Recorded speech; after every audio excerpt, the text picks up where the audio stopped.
Yeah, and I think that's going to be key. I mean, you come into any team, they're going to be, it's harder to beat them in their own barn. And like I said, Arizona State, they want something good to have, going to the offseason. They don't want to dwell on, missing the top 25, missing the tournament. They want something good to think about. And beating the University of Arizona is just, what might give them a little spark to, not be so upset about, a season that didn't go exactly how they want. So they're going to come out fast. They're going to come out strong. And I think they're going to give the Wildcats a really tough time here this afternoon. Yeah, I think this is going to be a battle. Knocking out a team in that final game is always the hardest. ASU playing with a lot of pride here at home. They've had a very poor season by their standards. No postseason for them. Arizona going for high seeding in the ACHA tournament and hoping to secure their first ever WCHL championship. This is going to be a battle, but as we said, if Arizona does.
Welcome back to Oceanside Arena. I'm Timothy Gasson along with Jackson Peters.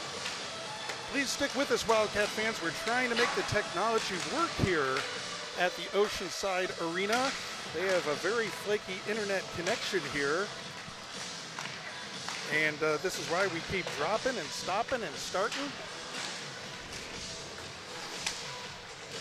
So stick with us. We will try to keep connecting and keep bringing this to you because of the historical importance. Arizona looking to win its very first league championship. Jackson Peters along with me. Jackson, Arizona, I think, wants to get out in front and on top as early as possible. You don't want to give this ASU squad a feeling that they can win one of these games. Yeah, and that's going to be the big thing. I think they're going to want to try and win this game as quickly as they can. They want to get on top of it, maybe get 3 or 4 goals in the first period. They don't want to have to fight this game in the last few minutes. They want to get it settled early. So I expect them to come out with a lot of energy, a lot of intensity. You could see these guys walking off the bus earlier. I mean, these guys are ready to go. They're really looking forward to this game. They know what's at stake and how important a win here at Oceanside, is for this program.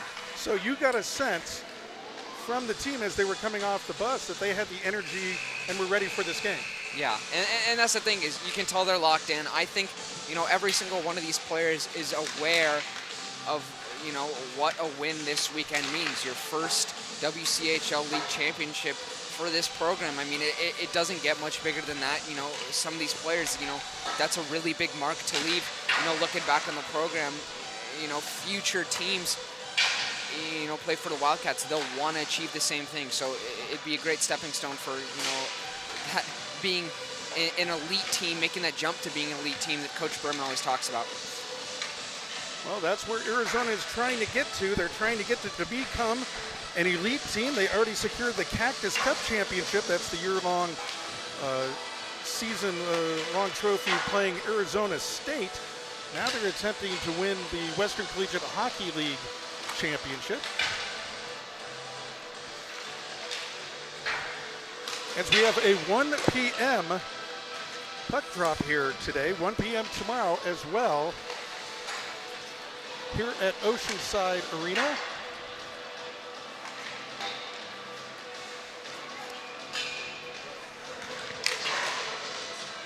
It looks like we are still connected, although at a very low rate. And we'll keep an eye on that, so accept our apologies. We are not in the friendly confines of the Tucson Convention Center, which has wonderful internet connection for us. We're doing the best with what we have, and we do thank the Arizona State University for allowing us to do this road broadcast, the first road broadcast for Arizona hockey. We have Tom Callahan over with us doing social media, so we'll have some Twitter and Facebook updates. If you lose our feed here, Tom Callahan's going to bring you the Twitter and the Facebook. He's in his USA red, white, and blue jumper. We have Martin Allerin on camera here and Jackson Peters, and I want to thank Martin and Jackson for delaying the start of their spring break to be here to broadcast. We'll also have Victor Garcia here with us tomorrow for the game at 1 p.m. They want to see this historic event between Arizona and Arizona State as well.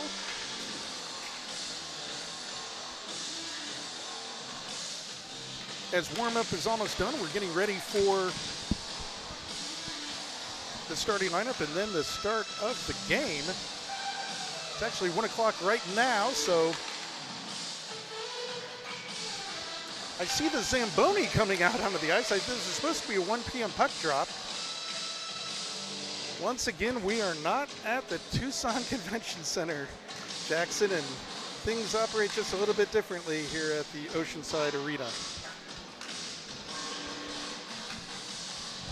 So I believe they're going to resurface the ice. And then we'll have the start of the game. I thought it was a 1 p.m. puck drop.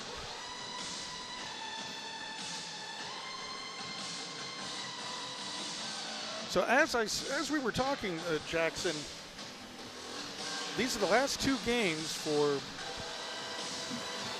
Arizona State. They have no postseason, and head coach Tate Green for Arizona State was talking about how this is their playoff. That this is their final 2 games. They want to go out as winners, and they want to change the script of this rivalry with Arizona. Arizona so far with 6 straight victories against Arizona State. They want to change that script going into next season, and you know, as rivals they would like nothing better than to keep this championship from happening in their own house for their rivals, for Arizona. Arizona, again, 1 win and they're the champions. Yeah, and since it's such a big deal for the University of Arizona to secure this championship, if the Sun Devils are, you know, able to prevent the University of Arizona from winning that championship, you know, I don't think there's a much better feeling you're going to be able to get with the season they're having to, you know, shut down your rival that, you know, you haven't been able to beat all season long and, you know, prevent them from making history in their program. If I'm a Sun Devil, there isn't much I can think about being much happier about. And once again, fans, we have a very crude internet connection here. It is connected, we think that you're seeing and at least being able to hear us. Remember to head on over to our Facebook page and our Twitter feed for updates from Tom Callahan. And Tom and Jackson, this is not just my imagination. This is one of the most cacophonous, loud, kind of, it's almost hellish in its feeling here at Oceanside. Very low ceilings. It's just, we are directly over the bench for Arizona. They're not yet out on the bench, but we can see below us to the bench below. To call this venue unique, I don't think does it quite justice. No, it doesn't. It's definitely one of the more unique buildings. It's small, but I think, you know, when you get a lot of fans in this building, that works to an advantage. It's a loud building, and, you know, it's a lot different than playing in the Tucson Arena, that's for sure. And it's also one of the coldest rinks I know both of us have been in. But, you know, Arizona State, they make it their home. They own it. And I think as long as you have a barn to play in and you own your home, I think, you know, it's a great place for Arizona State. Well, that's absolutely right. Both the Division I ASU hockey team in the NCAA and the ACHA Sun Devils both love this little barn because it is so unique, and you tend to gain affection for its nooks and crannies. But there are some challenges as reflected not only in our broadcast, but on the ice. For whatever reason, it's just so difficult to play Arizona State here. Yeah, it's intimidating. You look around, I mean, this entire barn is just decorated from the ceiling to the floor with Sun Devils, you know, their mascot. I mean, there's rafters, or banners hanging from the rafters. I mean, this is the Sun Devils barn. You know, you walk in here, there's no mistake about that. And I think it brings a little bit of intimidation for, I mean, teams that come in here, even though, you know, the ACHA Sun Devils team isn't having their best year. I mean, coming to play in their barn, it's difficult for any team. This is their home, and they want to protect it any way they can, no matter how their season's gone so far. So I expect Arizona State to throw it all out there tonight. I mean, depending on the outcome of this game, Jackson, we'll see what approach they take to tomorrow night's game. We certainly don't want Arizona to have to go to the last game of the season to win the championship, but if that happens, the excitement level should be really, really, really high. I think Arizona wants to take care of business today, obviously, and they want to keep ASU from hanging around. Yeah, and that's going to be the big thing. They don't want this to be a 2-1 game, a 3-2 game with, you know, 2 or 3 minutes left in the third period. They want it to be a 5-0 game. They really want to take control of this game and, you know, not leave anything to worry about. They want to, you know, take control of this game early, and I expect them, you know, give their best effort to do so.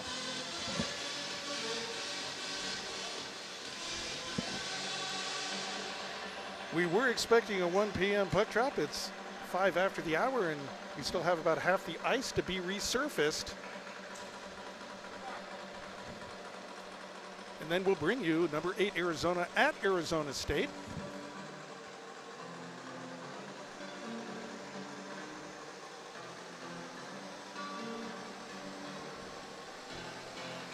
The Sun Devils come in 7-27-3 on the year.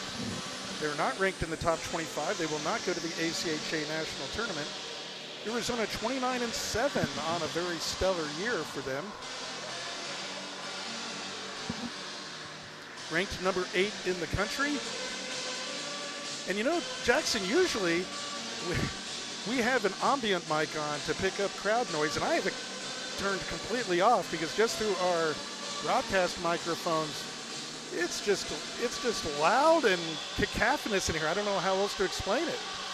Yeah, it's a very loud building. Once the players get out of here, once they start screaming, you know, for the puck during play, it's a loud building, and I think that's intimidating for visiting teams because it's just something you're not so used to. You're not so used to, you know, low ceilings like this in a building. So it definitely is a little bit louder than most rinks.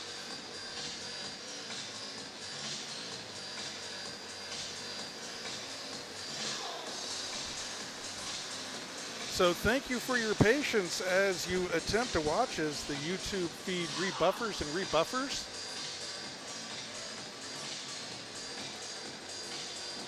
We're using the Wi-Fi provided by Oceanside Arena and attempting to get the picture and the audio to you the best that we can for today's action.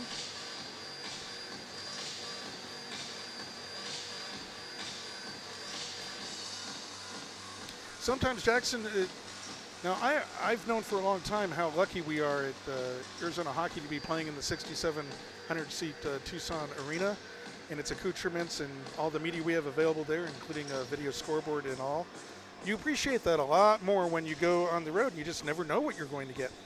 Yeah, and that's the thing. I mean, we've both been to this Oceanside Arena a couple times, but there's definitely some buildings, you know, you haven't been to and you never know what to expect. So I think for teams, you know, not the University of Arizona, because they've clearly been to this rink quite a few times in their history, when they, you know, get some visiting teams that haven't been to this building a lot, I think it'd be a pretty intimidating one to play in. It's just, it's so unique. It's very own, you know, character that, you know, visiting teams that haven't been here before definitely have to be a little shocked and a little unprepared for, you know, how loud this building can get. Now, Arizona State University does have plans for a new building that'll be on campus next to their basketball arena, but that's still a couple seasons away. So for at least 2 more seasons, Oceanside Arena will be the home of the ACHA teams and the University or the Arizona State NCAA and ACHA teams.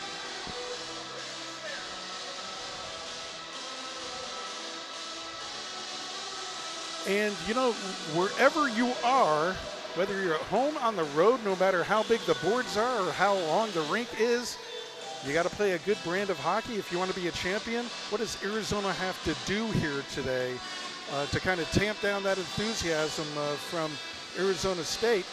And do you think that enthusiasm from ASU will dissipate a bit if Arizona can get up by a couple goals early? Yeah, I mean, that's what we saw last weekend, Tim. The University of Arizona was able to get some goals up early, and, you know, after they started scoring, Arizona State just it never looked the same. They couldn't find a way to score, and it almost looked like, you know, they were getting tired, a little frustrated. But I think the big thing for the University of Arizona here is, you know, you can't expect to just win this game. You can't expect this to be an easy game simply because you've already beaten Arizona State every time you faced off this year. I mean, every time you play a team, it's a new game.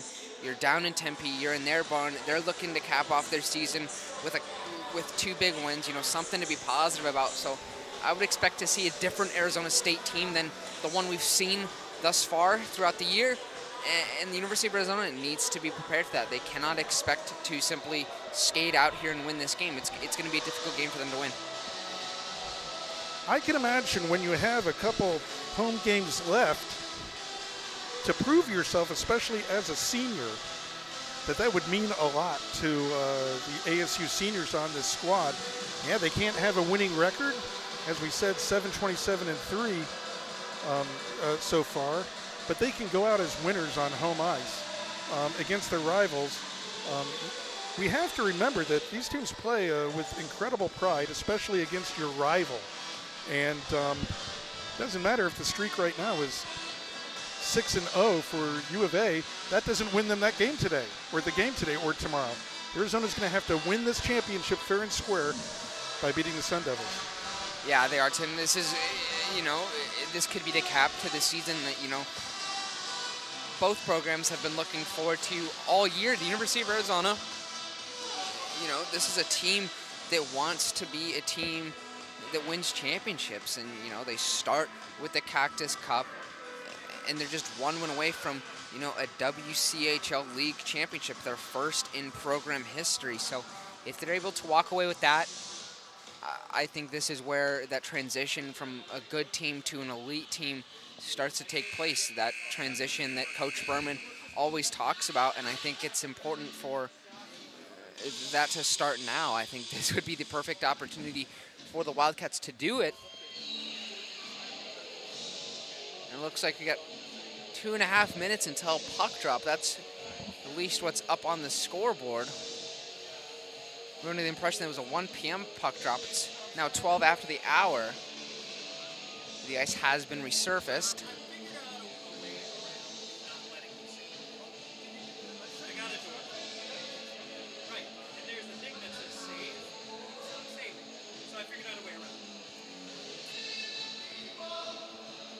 And it looks like the Wildcats are getting ready to head out onto the ice.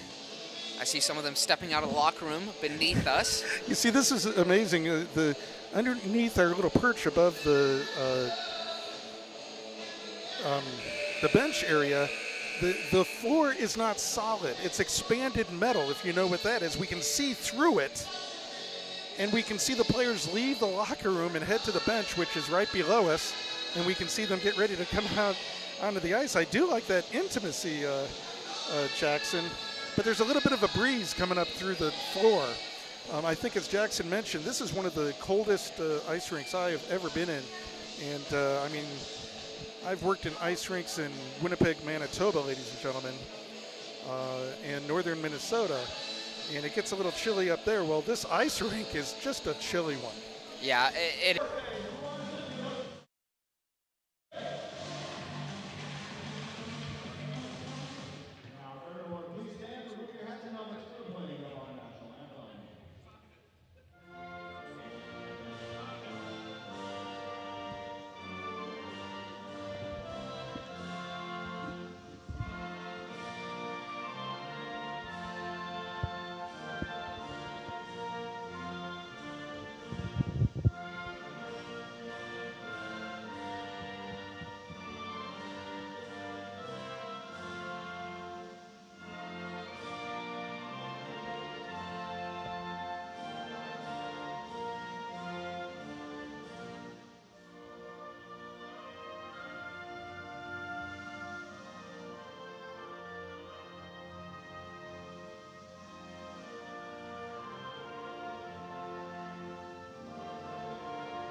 So we're ready to play some hockey here in Tempe, Arizona at Oceanside. Bronson Moore getting the nod for Arizona State in goal at 3.22 goals against average and an 8-19 record so far this year. We said Anthony Shuro in nets for Arizona.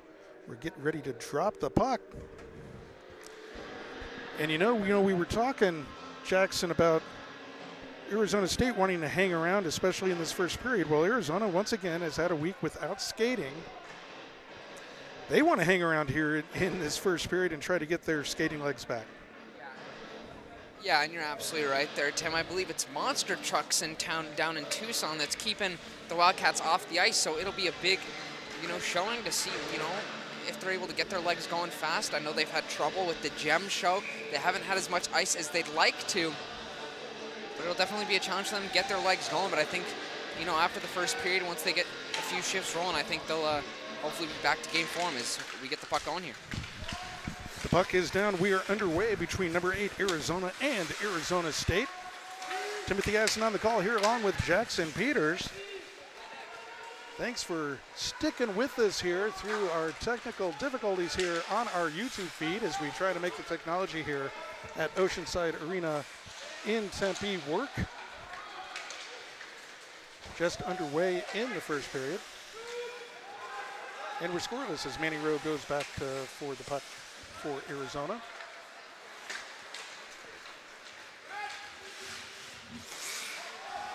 Cats throw it in deep. This is an interesting arena as we stand on top of the home bench to see into the corners. Difficult to see down into the corners. As Hull picks up the puck for Arizona and tries to get out the blue line. Now the Cats come out to center ice. That's Trey Decker getting it in, but he doesn't get it in deep. And it comes back out to the Arizona line. Hull going back for it there, along with Justin Plumoff. Plumoff drops the stick, but picks it back up. Play continues on, just underway here. The puck is going to come down into the ASU zone. It's not going to go far enough for icing. And the Sun Devils will reset there in their own zone. Just underway, 1:20 into this one. We're scoreless as Arizona's keeping their shifts really short here, trying to get their legs back as they play arch rival Arizona State.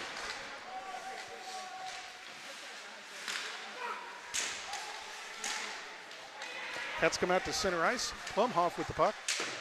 Sends it in deep where Justin Dungy digs for it. Before he can, Bronson Moore sends it up the near side boards. Cats still with the puck. Can they get in the shooting lane? Not yet.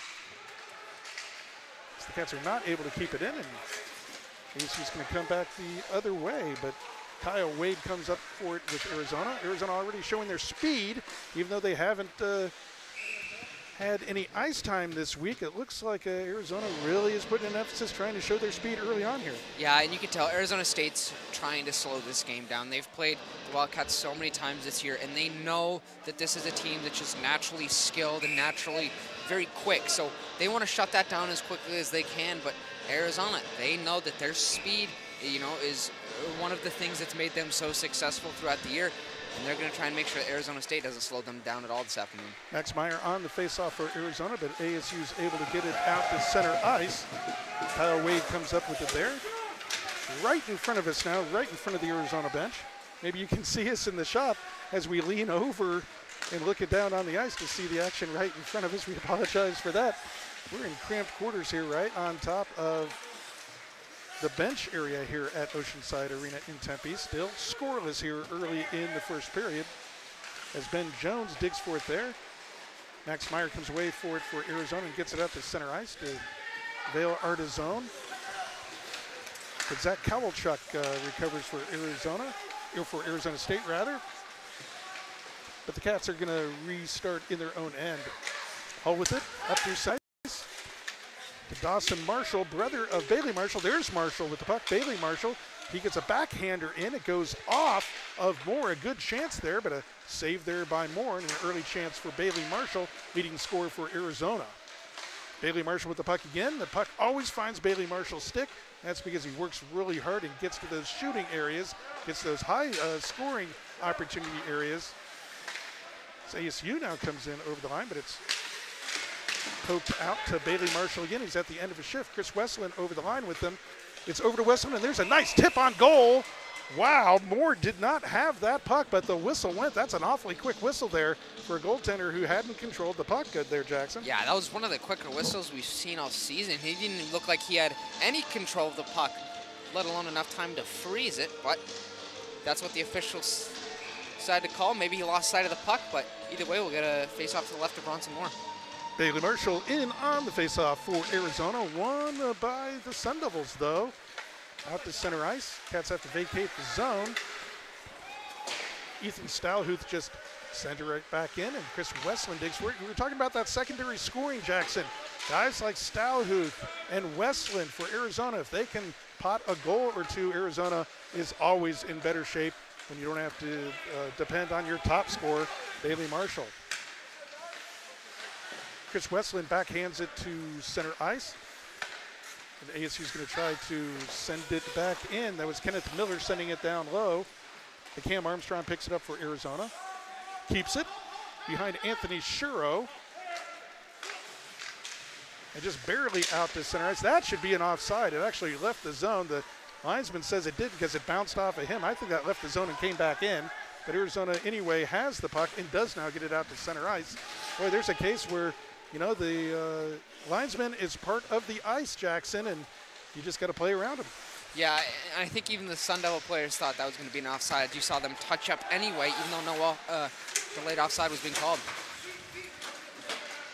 Wow, some vicious hitting right below us. This is a one about Oceanside because Justin Plumhoff comes over the line. The shot is blocked. He sends another one wide across the crease. Is when there's a hit at the boards or at the glass near the benches, they are literally like 10 feet from us. You hear what the guys have to say to each other. You hear them banging and their bodies banging against the glass. It's fascinating. A little more than 5 minutes into this first period. We're still scoreless here as Kyle Wade picks up the puck. ASU hasn't had much of an attack here. It's been all Arizona, but we remain scoreless. 5.5 minutes into the first period. Arizona has to get back on side there, so they have to give up the puck. A win in Arizona are Western Collegiate Hockey League champions.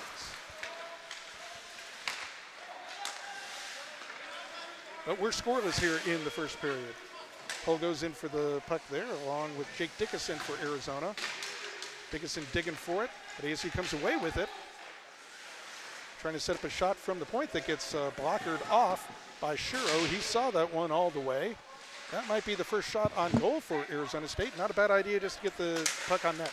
No, and that's exactly what they need to do here. They haven't had much offensive prowess at all, so I mean, just get the pucks to net, hope good things will happen, you know, but you got to start getting shots on Anthony Shuro if you're the Sun Devils here. Well, you can tell from the look on the Arizona player's face, and they're literally just 5 feet below us here, that they are still getting their legs here a little bit, working their way back into skating shape. No ice for the Arizona Wildcats this week at the Tucson Convention Center as they prepared for this match to try to win the WCHL.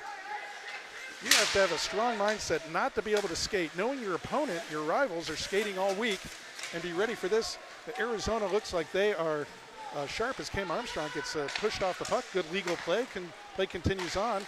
There's a shot that goes right into the of Anthony Shuro from Zach Kowalchuk. A good opportunity for Arizona State.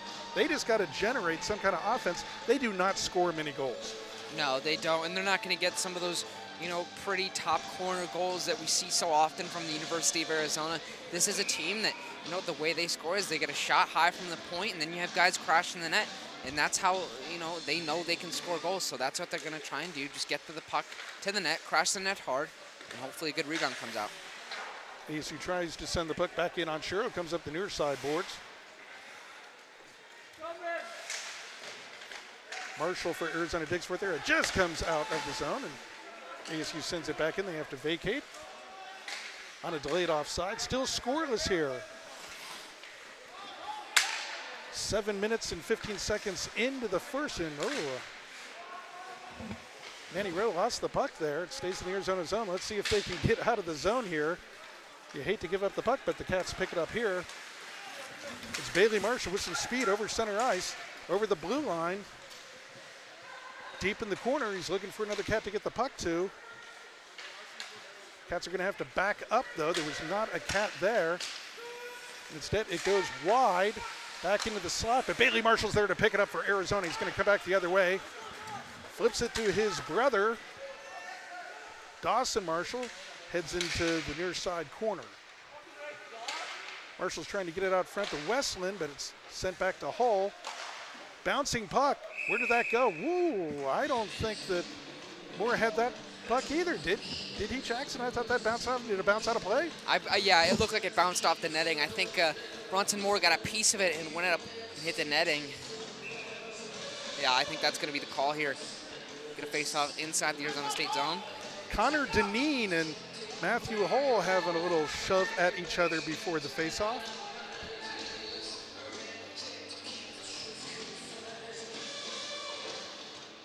Bailey Marshall in on the face-off for Arizona. Is the near side corner and comes out to center ice. Hull picks it up there in his own zone, sends it back out past Ethan Stahuth.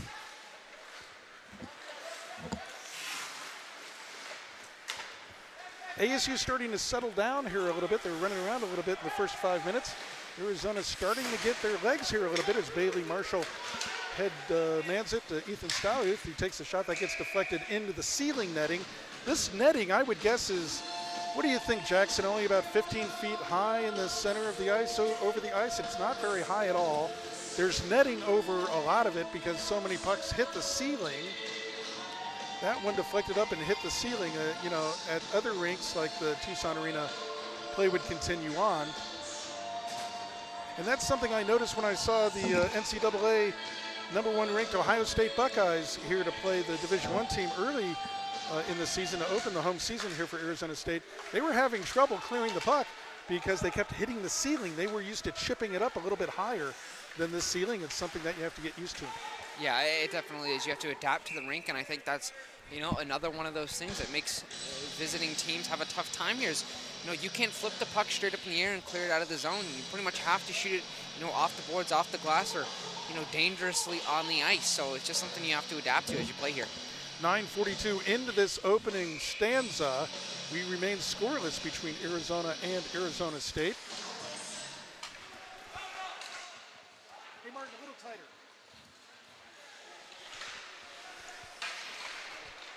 As play continues on in the ASU zone, Arizona with a couple opportunities, but we remain scoreless. Chris Westland sent it down low. Comes back to the point, over to the center ice. Cam Armstrong with a nice low shot that gets deflected. That did not get through to the goaltender. But a good idea. Arizona trying to move the puck fast. Here's Chris Westland, a shot to goal. Chris Westland picked up a loose puck, and he sent that in. Arizona takes an early 1-0 lead. Arizona buzzing around the net there. Chris Westland picks up the loose puck, and Arizona takes the all-important 1-0 lead. Arizona really pushing ASU back into their own goaltender there, Jackson. Yeah, and they did exactly what they needed to do. Get the puck to the net, have guys crash in the net. We've seen this Arizona team be so successful when they just get pucks on net and crash the net. Not every goal needs to be pretty, and we saw that there. A really nice hard-fought goal from the Cats.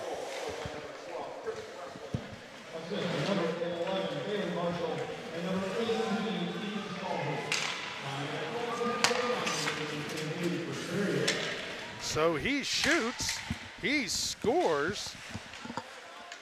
Chris Westland puts Arizona on the board.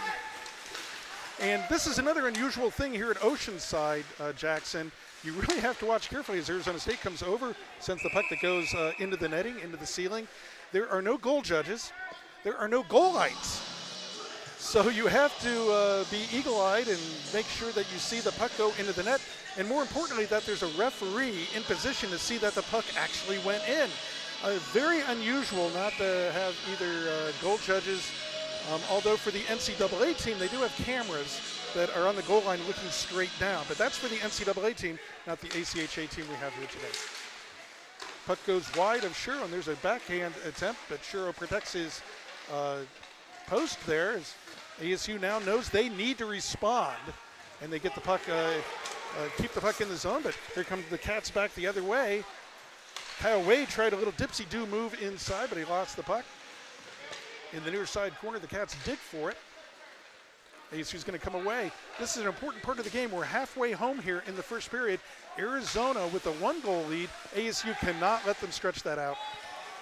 Yeah, we saw that last weekend, Tim. You know, every goal that Arizona scored, it looked like Arizona State just felt a little bit more and more defeated with every goal. So I think they just want to try and stay in this game and keep Arizona from building on that lead. They want to try and tie it up here. Arizona State does not score a lot of goals. You get the idea. If Arizona gets 4 or 5 on the board, ASU is going to have a hard time generating enough offense to come back. But it's just a 1-goal lead for the Arizona Wildcats, 1-0 here with about 9 minutes and 10 seconds to go in the first period. Our fears about Arizona and not having their ice legs is a little lessened now, Jackson, getting that first goal, because they're going to skate better and better as this game goes on, as the puck goes into the catching glove of Anthony Sherrill. Yeah, and one thing, you know, we have to bring up, Tim, I know you talked about how there's no goal lights here, no goal judges, but what they do have is they have 4 officials on the ice, which is something we don't see in Tucson, and that'll also, you know, I'm just interested to see how that affects the physical play here. I know a lot of times when we're at the Tucson Arena, only one referee, you know, some of those calls behind the play don't get called. We'll have to see today if they do get called here down in Tempe. And if you do have good officials, I prefer the 2-referee system, 2-lineman system, especially in rivalry games, because things can get very, very chippy as ASU sends the puck out all the way back into their own end of the ice. And let's see here if Kevin Bird comes away with the puck. He doesn't, but another Wildcat does. Bird's going to go into the corner for it now. Cats showed their speed there. That should have been an easy play for a defenseman as an Arizona Wildcats taken down. No call. Boy, the referee thought about it, though. You could see him thinking about calling it, and he's still watching the play. You have to watch after the puck when these two rivals get together, as Moore has a good idea, and there goes out and just freezes that puck. So much goes on behind the play, Jackson, in these rivalry games. Yeah, it does, and in the far right corner, we got a little action with Charlie James. I know he's one of those guys that likes to get some of that action going. But yeah, I you know, like I always say, when these two teams play each other, it's not a matter of if, it's when these two teams are going to start, you know, fighting after the whistles, you know, battling, you know, giving that little extra physical effort. And also have to wait and see how the officials react to that. This is fascinating for me to be able to lean over and just look down into the bench here. I can hear the Arizona players talking to each other. I can see the look on their faces. It gives you a real emotional barometer of the game that you don't see from across the arena, from halfway up or at the top of the arena. That's for sure. It's fascinating to see the kind of focus that these Arizona Wildcats have here. And thankfully, we're thankful that it looks like at least for now, I'm going to jinx it, the YouTube feed is giving at least enough of a picture for you to be able to see and hear us. Thank you for your patience, fans, for sticking with our broadcast. We're doing the best technologically we can with what we have here at the Oceanside Arena, and we thank Arizona State for allowing us to do this broadcast. We're used to being able to provide you full HD video productions as Arizona gives the puck away in their own zone briefly here. There's a big hit on the far side boards. We're used to be able to bring you a full HD picture from the Tucson Arena, and we're trying to adapt our gear to what Oceanside has to offer. So thank you for your patience. We're going to guess that this signal is going to cut in and cut out a little bit this afternoon, but we wanted to bring you number 8 Arizona at Arizona State. Arizona, if they come away with a victory or 2 points, will be WCHL champions, and the championship trophy will be presented here this afternoon. If Arizona does not win, then they have another chance tomorrow here at Oceanside at 1 p.m. 6:50 to go in the first period. Arizona with a 1-goal lead over ASU as they've iced the puck. So we'll come back here down into the Wildcat zone. Timothy Gasson here along with Jackson Peters on the call.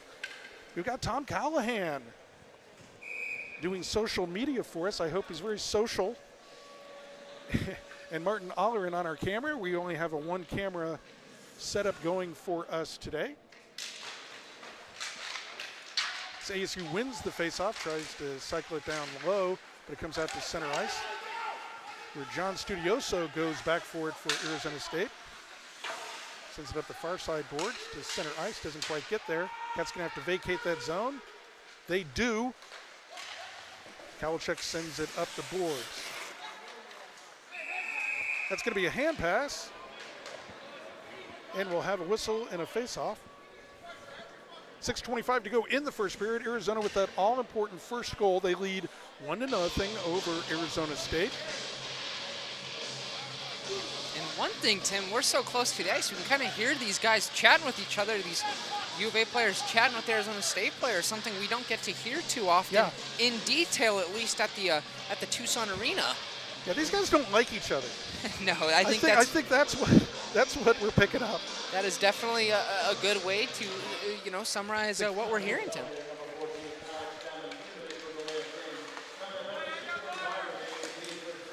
So that's a delay of game penalty on ASU. I thought that was just going to be a hand pass penalty, but I think they said that Arizona State closed their mitt on that puck, and they called it a delay of game in order to control that puck rather than just hand pass it.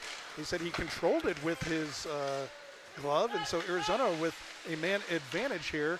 The puck is in the Arizona zone. Stahu sends it down low, goes cross ice, but it's deflected. Here's Bailey Marshall, sends it back behind the net. Marshall off to Jones at the blue line, sends it down low. That's going to get intercepted though by Arizona State. That's the one place Jones probably couldn't send that puck. Ben Jones, a fine freshman for Arizona. As Bailey Marshall comes in over the line with Chris Westland. ASU has to kill this penalty. They cannot allow Arizona to score on this power play. As there's the puck that goes right across the center of the ice. It's a breakaway for Arizona State and a shot that Churro saves off of Jacob Lester. A bad mistake trying to feather that puck right across the blue line, and Churro bails out Arizona. Let's see what they can do with the puck as Keelan Ulnick is knocked off the puck. Good clean hit there by ASU. The puck comes all the way down the ice. 32 seconds to go on the power play for Arizona. Boy, that's the value of an Anthony Churro right there, Jackson. Yeah, it is, and I think the Cats, lucked out a little bit more, that being Jacob Lester, only 3 points on the season. Anthony Churro coming up big with the save. That could have been disastrous on this power play for the Wildcats. Plumhoff tries to send it low, but ASU is going to be able to get it just out. Cats got to be careful with it as Keelan Ulnick now has it at the blue line. He takes another hit. Down to the last 5 seconds of the power play, Arizona did nothing with their man advantage. Instead, gave away a power play, and now here's a tripping penalty. That is one of the weakest tripping calls I can see in a long time, Jackson. I don't know if you saw it, but they all count if they're called. Trey Decker talking with the linesman about something, but that is going to go on Kyle Wade for Arizona. 2 minutes. That was not much of a trip there with 4:22 to go in the first period, but it was called, and so now Arizona State has a chance. Arizona did nothing with their power play opportunity.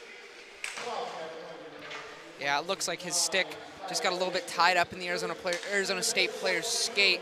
Definitely didn't look intentional at all, but got to control your stick. I guess it's a trip, and so they call it. Yeah, it's one of those calls you have to make as an official. If your stick, ties up a player and gets him to, go to the ice, I mean, it's a call every official is probably going to make, Tim. That's right. It's like looking at that live, it was the kind of thing I could see inside Kyle Wade's mind. I didn't try to trip him. Well, you still have to control your stick. You did trip him, you go to the box. So, power play for Arizona State, 1:25 left in it. Arizona did not play well on their power play opportunity, gave up a breakaway that Anthony Churro stopped. Arizona still with a 1-0 lead over Arizona State. 3.5 minutes to go in the first period, and Churro makes another save, and now we got some shenanigans in front of the net. Anthony Churro did not like after he made that save, and look at that. Levi Hulston getting his stick up after that altercation. These ASU Sun Devils, they're playing with pride here. They're playing on home ice. They're ending their season, and you can imagine how testy they are. Now let's see how the referee calls this, because I think there should absolutely be something extra there for Arizona State. Sometimes these things, are just called even Steven. So let's see what the referee calls here. As now the referees and players from both teams And here's all 4 referees, and they're discussing it. Yeah, they're discussing what to call and how many to call. They're still discussing it.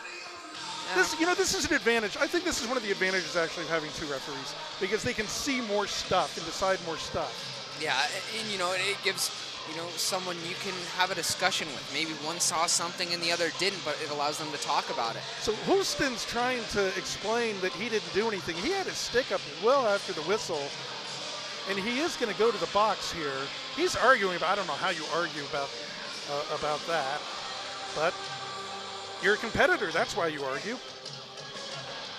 Houston will go to the box, and it looks like Ben Jones for Arizona.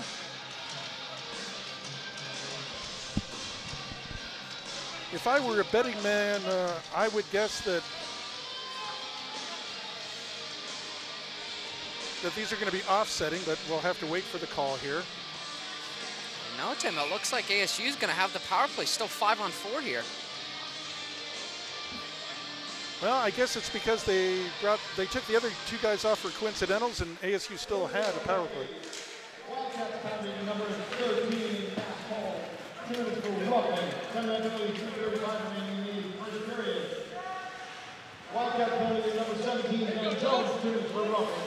So offsetting roughing penalties, and ASU already had a man advantage, and they have a man advantage still, and that's why we're skating 5-on-4.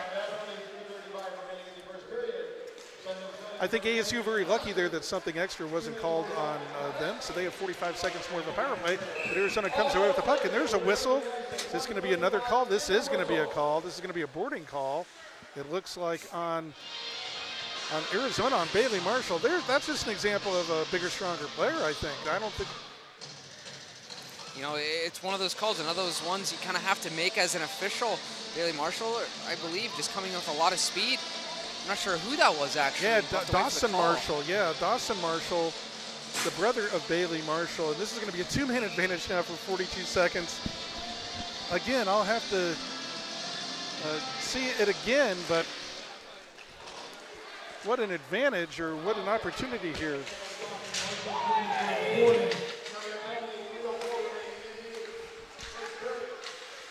The PA system here sounds like it's underwater, as Manny Rose able to block that first shot. A big reaction from the Arizona bench down below us, but can the Cats get it out? And now we're going to have a couple players thrown off. I think it's going to be Kowalchuk and Manny Rose. They're both going to go. And the referees are trying to get control of this. They can tell this is getting pretty contentious. Ooh, Manny Rose really upset. Yeah, Tim, I'm not sure if Manny Rose is going to go. He just got thrown to the ice by that Arizona State player. I believe that's going to be number 5, Zachary Kowalchuk. He was just thrown to the ice, puck nowhere near him. No, I think I just saw the referee motion 2-0. So Manny Rose is going to have to head over from the bench. And I don't think he should have been. This is, Manny Rose saying who me, which is what every player who's ever been called for a penalty will say. But I might have a little bit of sympathy for him on this one. And Coach Berman is over talking to the referees now right in front of us. And I really got to wonder about this. They've already given ASU a 2-man advantage. Here we have 2:41 to go in the period. Arizona with the 1-0 lead.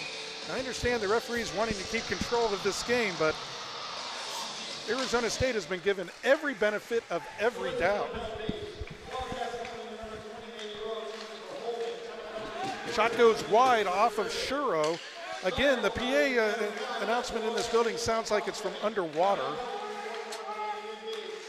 ASU with a 2-man advantage. Shot goes down low, and there's a backhander that goes wide. One penalty is over. 1:15 to go on the other power play opportunity for ASU. Down in a minute 9 now. Can Arizona clear the puck? Arizona State sends it down low. Arizona's going to get to it, though, and they get it out. And here's Bailey Marshall. Bailey Marshall in 1-on-2. Marshall shoots, and a big rebound off of Moore, but a good save by him. Short-handed Marshall with a nice save, or with a nice opportunity for Arizona. Down to the last 1:50 of the period, last 45 seconds of the power play. There's an ASU player taken out by Keelan Ulnick, no call. That should be a point for a takedown, I think. And the Cats get it up near the blue line, but not out. Now the Cats, I thought they were going to get a stick on that. Keelan Ulnick now gets it out. And here's Bailey Marshall again with a break. He gets his puck on the stick, and there's a tap in. And it does not connect. What an opportunity for Arizona there. Short-handed to score a goal. They just didn't connect from Bailey Marshall. Down to the last 10 seconds of this power play. Arizona still needs to kill it off. Last 5 seconds of the power play. Will ASU get a shot off? They've got an open shot, and it deflects wide. And we're back at even-handed now in the last minute of play. And there's a shot, deflects past by Shuro. Last minute of play now. Arizona has defeated that two-man advantage and the one-man advantage. Let's see if they can just get out of this period without ending up back in the box. Yeah. We like to say, Jackson, sometimes are there candies in there? Does it smell good in there? They seem to like to be in the box, but I don't think any Arizona Wildcat wanted to have that trip to the box here in this first period. The puck is just going to squirt out to center ice. 25 seconds to go in the period. Arizona up 1-0. See if they can just get out of this period. A lot of pressure there from the Arizona State University Sun Devils, playing with good desperation here. Arizona just chips it to center ice, but it comes right back in. Good response from Arizona State here, but they did not score on the two-man advantage or the one-man advantage. Last 5 seconds to go of the period. As the puck comes down in on Moore, he's just going to jump on it, and that's the first period of play here in Tempe. Your number 8 Arizona Wildcats lead 1-0 over Arizona State. Were you able to decipher the shots on goal there, Jackson? No, Tim, I wasn't. I know they were talking about shots on goal, but I'll have to try and see if I can get a number on that during the intermission here. It is like we're underwater with this PA system. I can tell they're speaking words, and the words are meant for us to hear, but what those words are, I have no idea. And then the heavy metal music starts up. And it's like a swirling toilet of sound. I don't know how else to describe it here. But after one period of play, the Arizona Wildcats have a 1-0 lead. We would like to thank Arizona State University for allowing us to do this broadcast. We're just commenting that it's difficult to hear the PA system here. We have one period in the books. What's your quick impression of the first period of play here in Tempe? I think the big thing is pretty obvious, Tim. You got to stay out of the box here. At one point, the Wildcats have 5 players in the box, overflowing into the PA box. I mean, if you want to, be in this game, you can't be giving a team like Arizona State 5-on-3 opportunities. It doesn't matter, how little a team scores. If you give them a lot of 5-on-3 time, they're going to find a way. So I think going into the second and third period of this game, Arizona has to find a way to stay out of the box. I think early on, the refs are calling everything. So, you're just going to have to make that little extra effort. Don't give the officials, any reason to get a call on you. So stick around with us, Wildcat fans. After one period of play, Arizona with the 1-0 lead over Arizona State. We'll go to our video package now of highlights and interviews and everything to do with the Wildcats.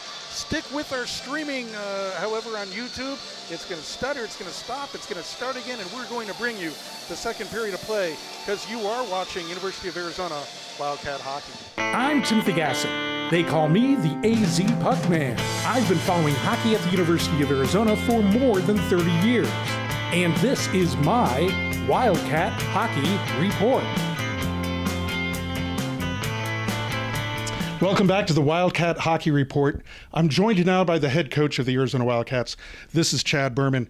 And Coach, it's got to be an incredible honor for the entire program to hear that Anthony Cusinelli, the captain of the Wildcats, has been named to Team USA. What was your reaction when you heard that he was named to the national squad to represent the United States in the upcoming World University Games? I mean, I was incredibly proud of him. I mean, I'm just so excited for the kid. I can't think of a greater honor or experience. He's going to get an unbelievable experience when he leaves here, and that's what we're about with the education, playing in front of this crowd that we have here night in and night out, and then also to head to Russia and represent Team USA. He's only a sophomore, so I think he's got a good shot at doing it twice and going to Switzerland in a couple of years.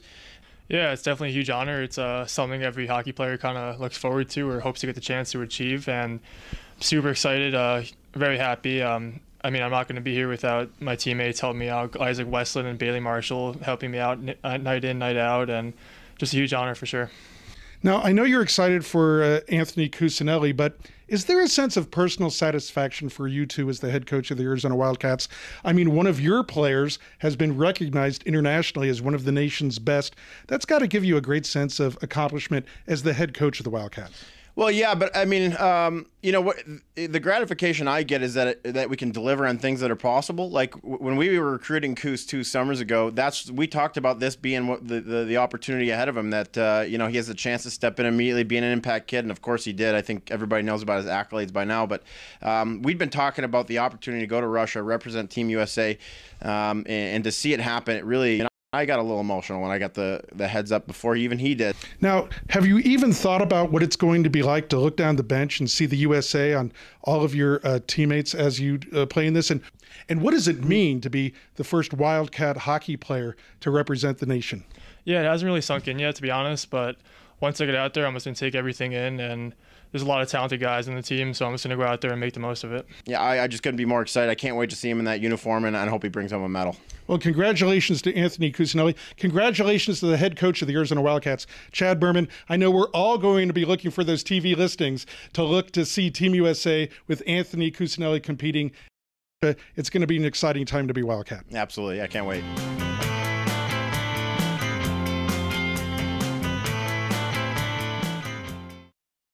You walk into this building on an ASU night, I mean, it feels different. Everybody feels it, from the fans to, the media, down to the coaching staff. Beating these guys, a couple more times, I don't think that anything could really beat that.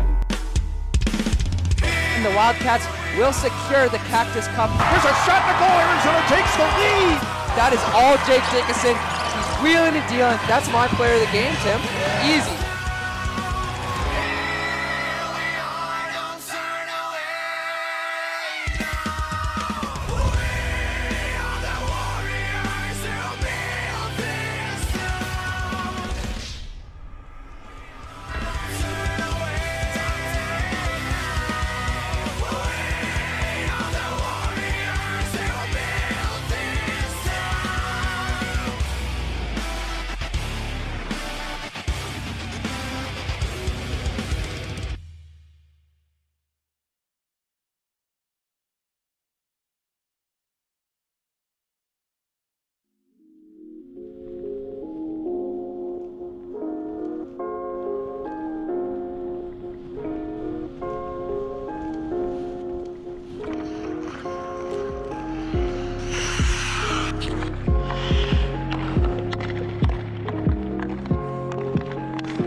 Here's Bailey Marshall, the star from Central Oklahoma.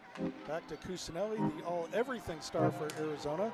Down to Chris Westland, who sends it in on goal. That's a good idea. It's right in the slot. And it's a goal for Arizona! I think that's Bailey Marshall. Bailey Marshall, who already had a couple goals last week for Arizona. And that's a big one for the Arizona Wildcats. They even this at 1-1 in the second period. It can go in the period. There's a high hard shot, but just kind of sitting around in the crease. Where's it? It's in the net. That's a goal! Arizona scores the first goal! As the Cats go on the man advantage. Get the puck up behind the blue line. Down low to Cusinelli. Shoot the puck, Anthony. He does. That's a beautiful shot. Shoot the puck. Anthony Cusinelli scored the goal. Anthony Cusinelli. Arizona takes a 3-0 lead. Wow! That's an excellent look by Cusinelli. You saw him look for the pass first, but then he was aware. He had a clear shooting lane, and he took it, and he's one of those guys that can put it just where he wants it. Anthony Cusinelli turns with it. Oh, Nick gets shot. Nick gets tipped in. Anthony Cusinelli just threw it towards the net. And I think Bailey Marshall may have tipped that one in. Up the near side boards. That's come away with it. Justin Plumhoff the goal. I'm not sure if that's Justin Plumhoff's goal. I think that might have been Trey Decker. I'm not quite sure, but I think Decker just threw that in front and it bounced in. There's a nice possession of the puck. That can't happen. Cats come over the blue line. And they shoot, they score! They shoot, they score! Arizona scores!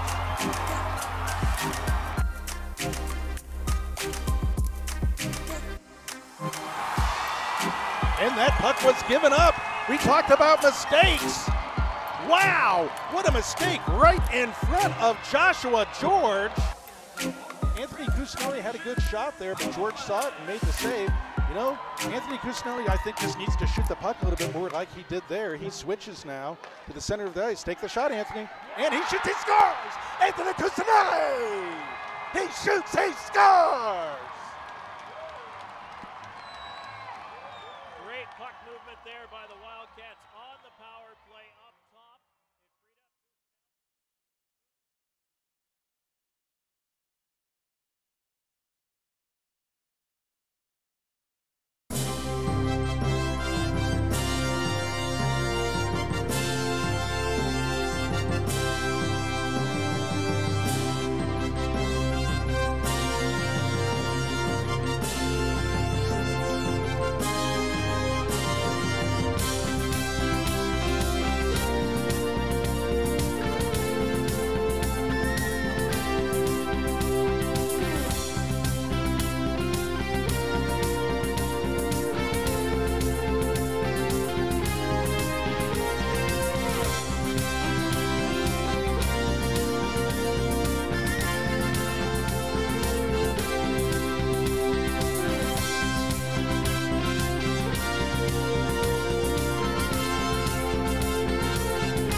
I'm Timothy Gasson. They call me the AZ Puck Man. I've been following hockey at the University of Arizona for more than 30 years. And this is my Wildcat Hockey Report. On this Wildcat Hockey Report, we're going to talk about goaltending, and we're going to start with this guy. This is the goaltending coach for the University of Arizona, Shane Fossell. Coach Fossell, where should we start with goaltenders? Well, Tim, why don't we go in the locker room and see how the boys put their gear on?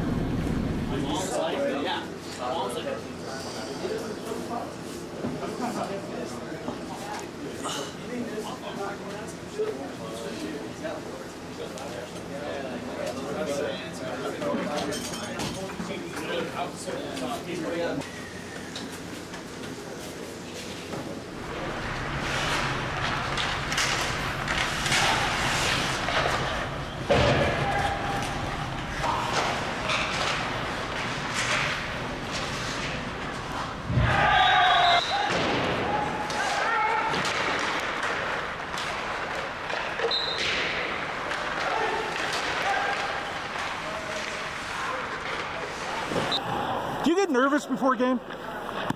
Yeah, I think it's always good to have a little nerves. Nothing crazy though. I mean, once you get too nervous, I mean, it can affect your game, but a little nerves before game time help get you focused, help get you ready.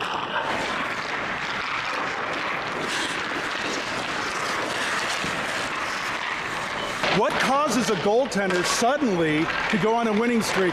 Is it confidence? Is it their skills coming together? Is it all of that all at once? What makes a goaltender go on a hot streak?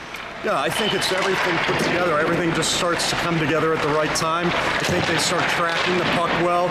It starts looking much bigger than a puck. It starts to look like a basketball to you as a goalie, and you just feel confident. You know that you're going to make that save.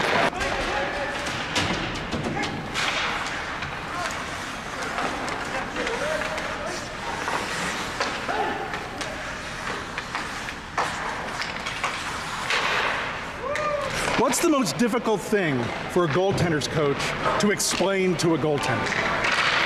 I think just how to get yourself mentally prepared for each game and how to stay in that zone and stay positive. And every goalie is different, and they're going to prepare differently, and just understanding what works for one goalie versus another.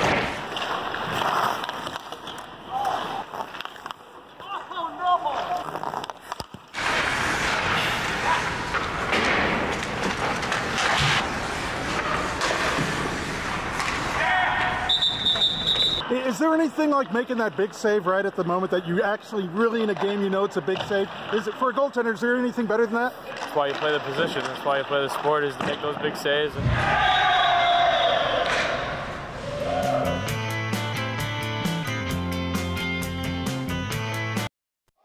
And welcome back to the Oceanside Arena in Tempe, Arizona. I'm Timothy Gasson, joined by Jackson Peters. We have one period in the books. Arizona with a 1-0 lead over Arizona State.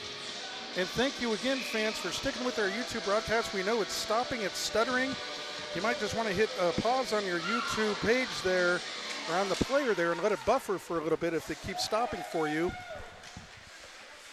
so that we can bring you the second period of action. The puck is now down for the second period. Arizona going from right to left here in the second period. Arizona State from left to right. From the Oceanside Arena as the puck goes to the side of the net. And Bronson Moore once again really didn't have that puck, but there was a pretty quick whistle there, Jackson. Yeah, a lot of quick whistles here. Not sure why. Maybe just kind of a little jumping on the whistles for the officials, but they're getting to the whistle as soon as Bronson Moore gets any touch on it.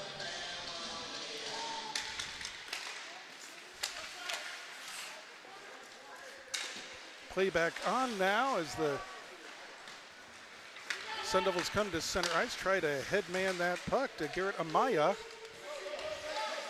Over to Alexander Demon. Cats break out to center ice. Let's see if they have a little more speed here in the second period as Chris Westland tries to go around. Oh, and almost a tap-in attempt and a connection there for Bailey Marshall, but the puck goes wide. Good opportunity there for Arizona. Just underway here in the second period, 1 minute gone. Arizona with a 1-0 lead. There's a big rebound and another shot and another big rebound. Boy, those Pillows made a couple big saves there for Bronson Moore. He made a good first save, the second one just because he was there. Put out that big pillow and made a second save. Big rebounds. If Arizona can get a stick on those, they should be in good shape, Jackson. Yeah, I mean, that's really what they need to be doing. I mean, Bronson Moore, he likes to give up rebounds. So if you can get in there, I mean, you're in a good chance to get some of those rebounds. I mean, you just got to cross the net hard, send it to the net.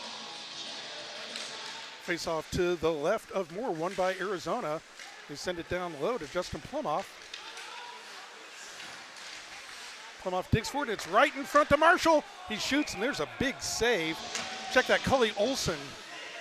Right by himself alone in the slot with the puck on his stick. It seemed Cully Olson, of course, the younger brother of Arizona great Orion Olson, former captain of the team, he just didn't know where he wanted to go with that puck, or could he not settle it down, Jackson? I'm just not sure if he was ready to, have such a good scoring opportunity like that, just sitting right in front in the slot. And there's another nice shot. I mean, they're getting a lot of pucks on net, but just not picking their spots well enough. Cully Olson all alone in front, and he just happened to shoot it right where the goaltender was.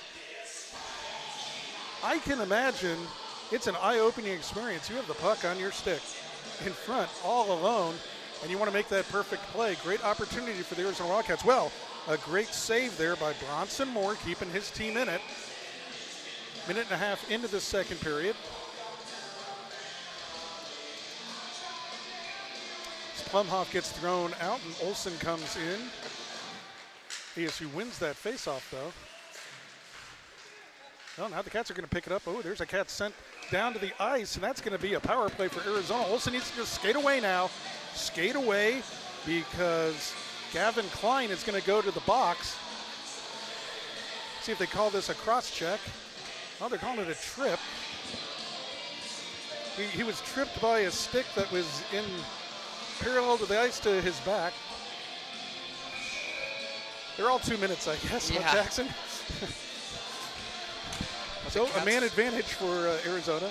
Yeah, the Cats will get the power play here, and I think this is a big chance for them to get on the board. They killed off all the penalties from earlier. Huge opportunity. Puck's moved over to Jones. He takes a shot, and Moore makes another save. Yeah, whether it's a cross check or a hold or a slash, whatever, if they're all 2 minutes, it's just a 2-minute minor. Man in the box for Arizona State. Arizona did not look good on their last power play, as the puck gets deflected back to center ice. Once again, not able to set up. Ben Jones going back for it for Arizona. Had a stellar freshman season for the Wildcats. Jackson, we talk about the freshmen not just being good enough to play, but we have some Arizona freshmen that have earned real playing time. Play continues on as the shot goes wide of Moore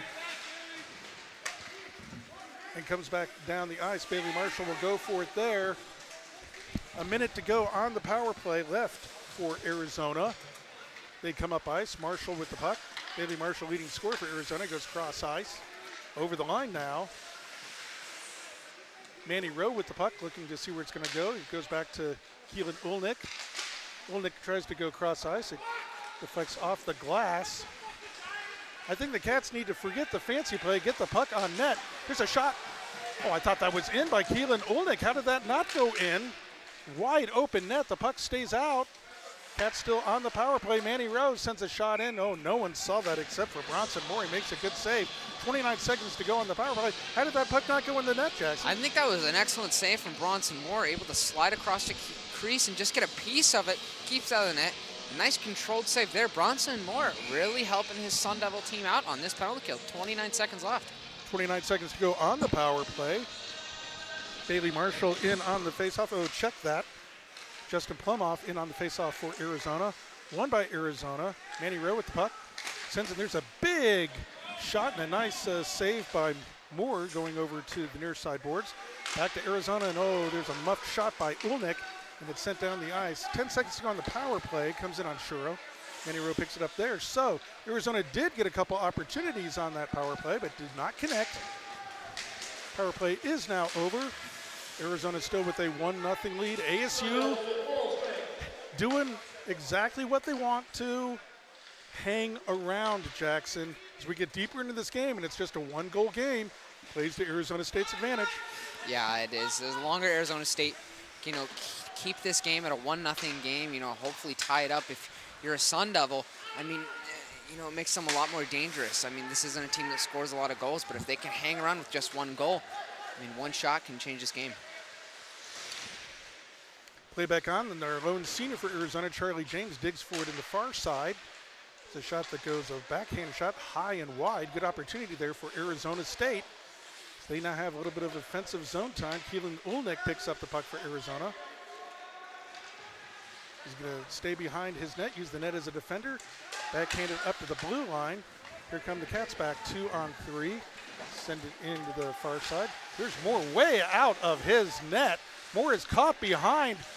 Cats need to get this shot on net. And it does end up in the glove of Moore. That was a dangerous move by Moore behind his own net.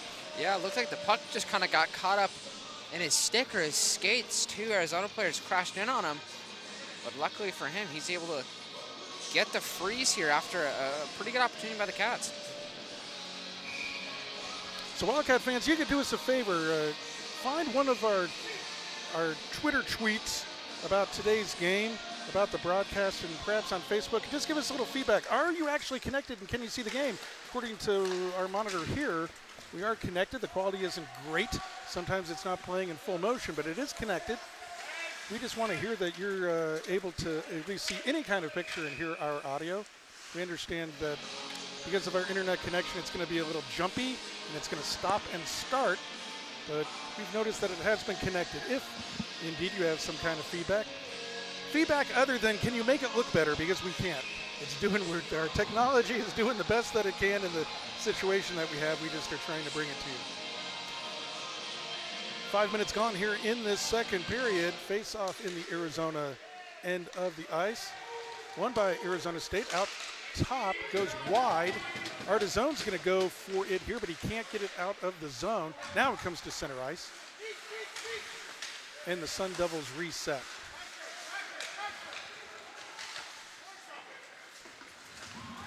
Now here comes Marshall in, and the puck goes just off of Moore. Dawson Marshall with the shot that got through Moore but didn't get into the net. Everything going ASU's way so far to keep this one close, Jackson. Yeah, I mean, they're doing everything they can to, try and keep this game within one goal. They're getting some, lucky bounces. They're getting, all the opportunities they need. Arizona State just unable to get a goal here.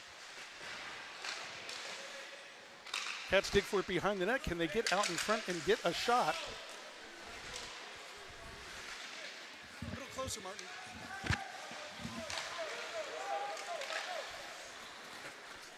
The puck comes out to center ice. Now back into the ASU end of the ice. Oh, almost stolen there by Kyle Wade, but it comes out to Bailey Marshall, who comes in with a couple Cats. Can they get a shot off? There's a shot that goes high off the glass, a headhunter. And ASU tries to counterpunch back the other way. Shot thrown, or check thrown in there by Dickinson. Here come Cats the back the other way. They want this game to go up and down the ice. ASU wants a nice slow game. Bailey Marshall going coast to coast there. The puck goes up and hits the netting above the ceiling. I think that's probably a pretty good description, Jackson. Arizona wants this to be a racetrack meet. They want it up and down the ice, and ASU wants a slow, deliberate game. Yeah, I mean, Arizona State knows how fast this Arizona team is. So, I mean, the slower they can keep them moving, the better opportunity they have. They know that University of Arizona scores a lot of goals with their speed.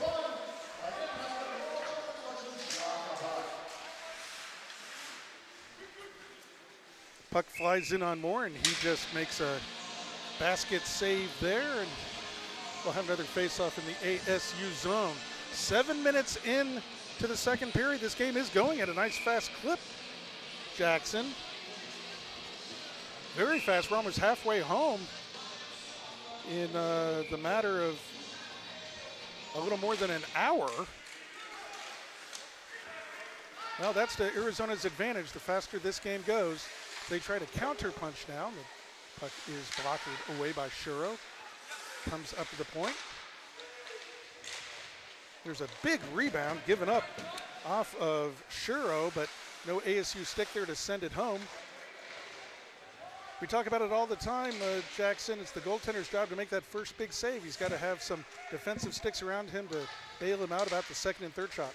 Yeah, it's the responsibility of the goalie to only make that first save. You got to rely on the defenseman to, prevent those second and third chances. And so far, the Cats have done a pretty good job of that. But as we'll wait here, 12:32 left in the second period. We'll get a face-off to the left of Arizona goaltender Anthony Shuro. And one thing Arizona I've noticed been doing a lot better than Arizona State is they're, not letting a lot of action happen in front of their goaltender. I think, Arizona State's pretty lucky here that some of these opportunities haven't gone in for the Cats. So many good chances from the slot so far. 7.5 minutes into this second period. Here's an attempt at a breakaway pass to Cully Olson. Boy, Olson had the shot, the puck on his stick in the slot, and Moore made the save. And we remain 1-0. Here come the Cats over the line. A good shot blocked by ASU. Arizona still with the puck, though. Oh, and it was sent back too far past a Cat. That was a great opportunity for Arizona, but just a little bit of a misconnection. That's the kind of misconnection that happens when you haven't skated all week, Jackson. Yeah, I mean, that's just, those are the passes you want to have nailed down now, but, you haven't skated in a week. Didn't get much skating in the month of February. It's just, one of the effects of that.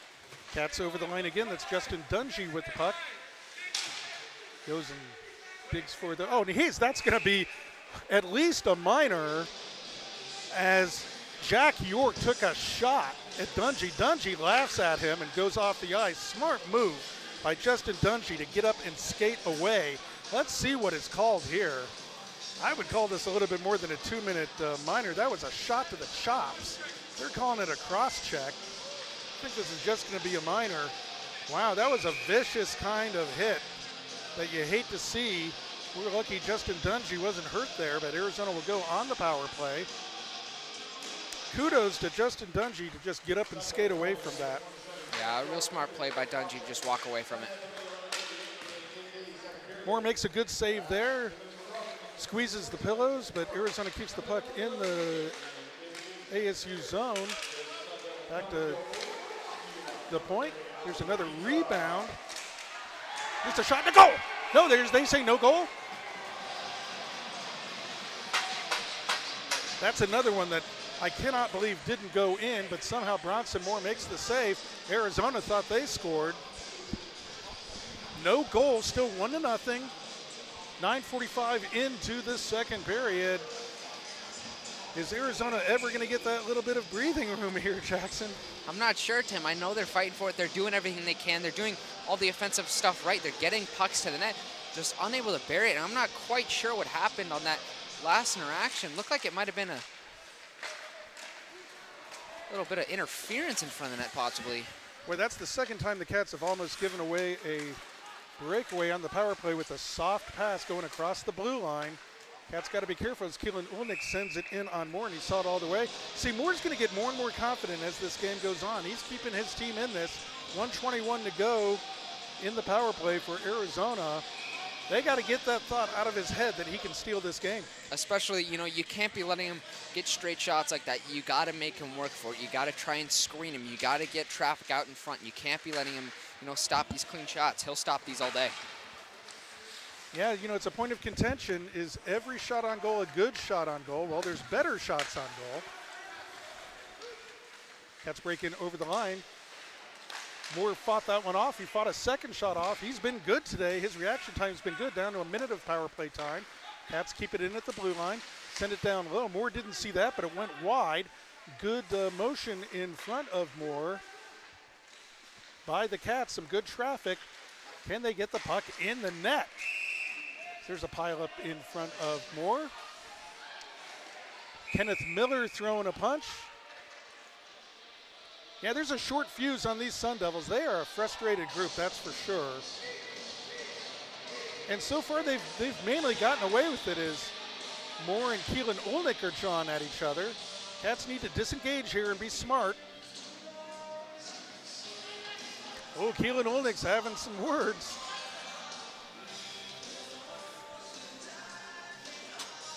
Yeah, Cats need to keep a cool head here. Is Manny Rowe, one of the assistants for Arizona, waiting for the call. Of course, the captain of the team, Anthony Kuznelli, in Russia, playing with Team USA. He will be back for the ACHA National Tournament for Arizona, but he's not with us today.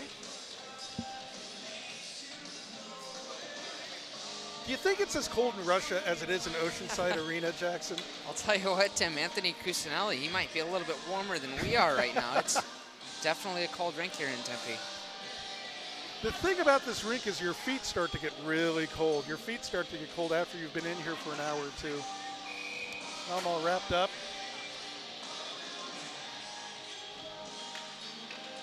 Well, that's how they like it here at Arizona State.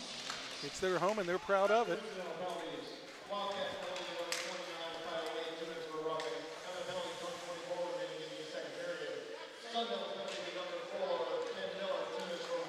So offsetting roughing penalties. So Arizona's power play continues for the next 28 seconds, but it exits the zone.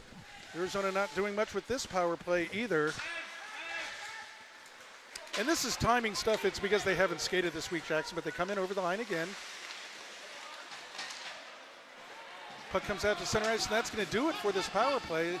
10 seconds to go. Arizona regroups. Back to Bailey Marshall. He's going to try to headman the puck.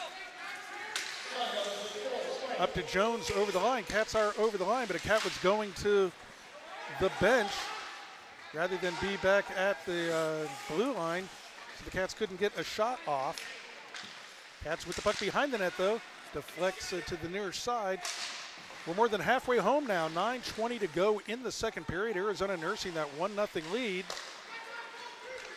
And here comes ASU back 3-on-2. Now 4-on-3.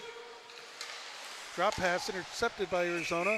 Off an ASU stick. Let's see if they get this right. This should come out of the Arizona zone. Come on, boys, get it right. Okay, they got this wrong. They got it right. Why am I doubting them? Of course they saw it. Puck comes right outside the blue line. So have a face-off just outside the Arizona line. 9:05 to go in the second. Shuro stops the puck. Oh, but he's sending kind of blindly up the far side boards. Can the Cats get this out of the zone? They do. They carry it now. A 2-on-1 developing for Arizona. 2-on-1. Shoot the puck. That's a shot to goal! That's a good move to shoot that puck. Not make the pass. And it's Vail Artizone. Vail Artizone with the shot on the 2-on-1. He was going up 2-on-1 with Dawson Marshall.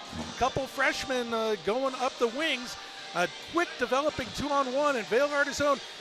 I heard Coach Berman talk about this before the game. He was telling his players, when you've got an odd man break, shoot the puck.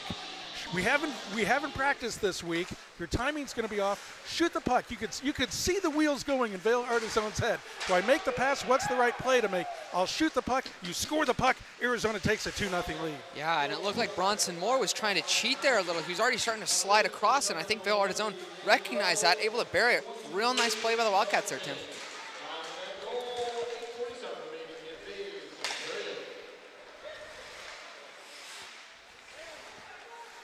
Vail Artizone, who as a freshman had a hat trick earlier this year. He's shown some flashes of offensive brilliance. Well, as you said, he put that puck as Moore just kind of edged off of his post there, trying to cheat over just that little bit, and that was enough space there for Artizone to thread the needle on that near post, and Arizona takes a 2-0 lead. Now, how does Arizona State respond?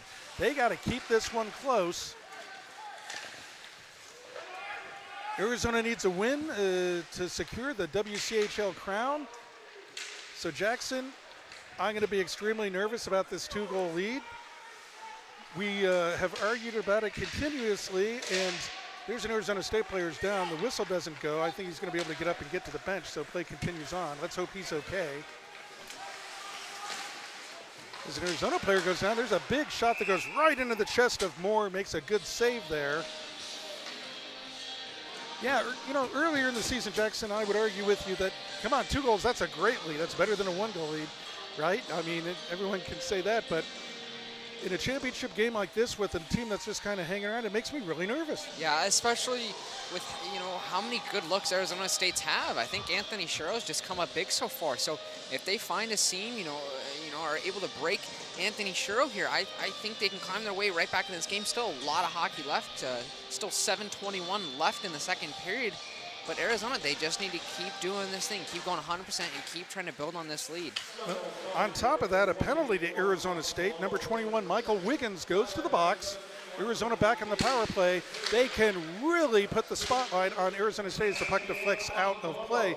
they can really put that interrogator spotlight, where you start to sweat if Arizona can connect on this power play.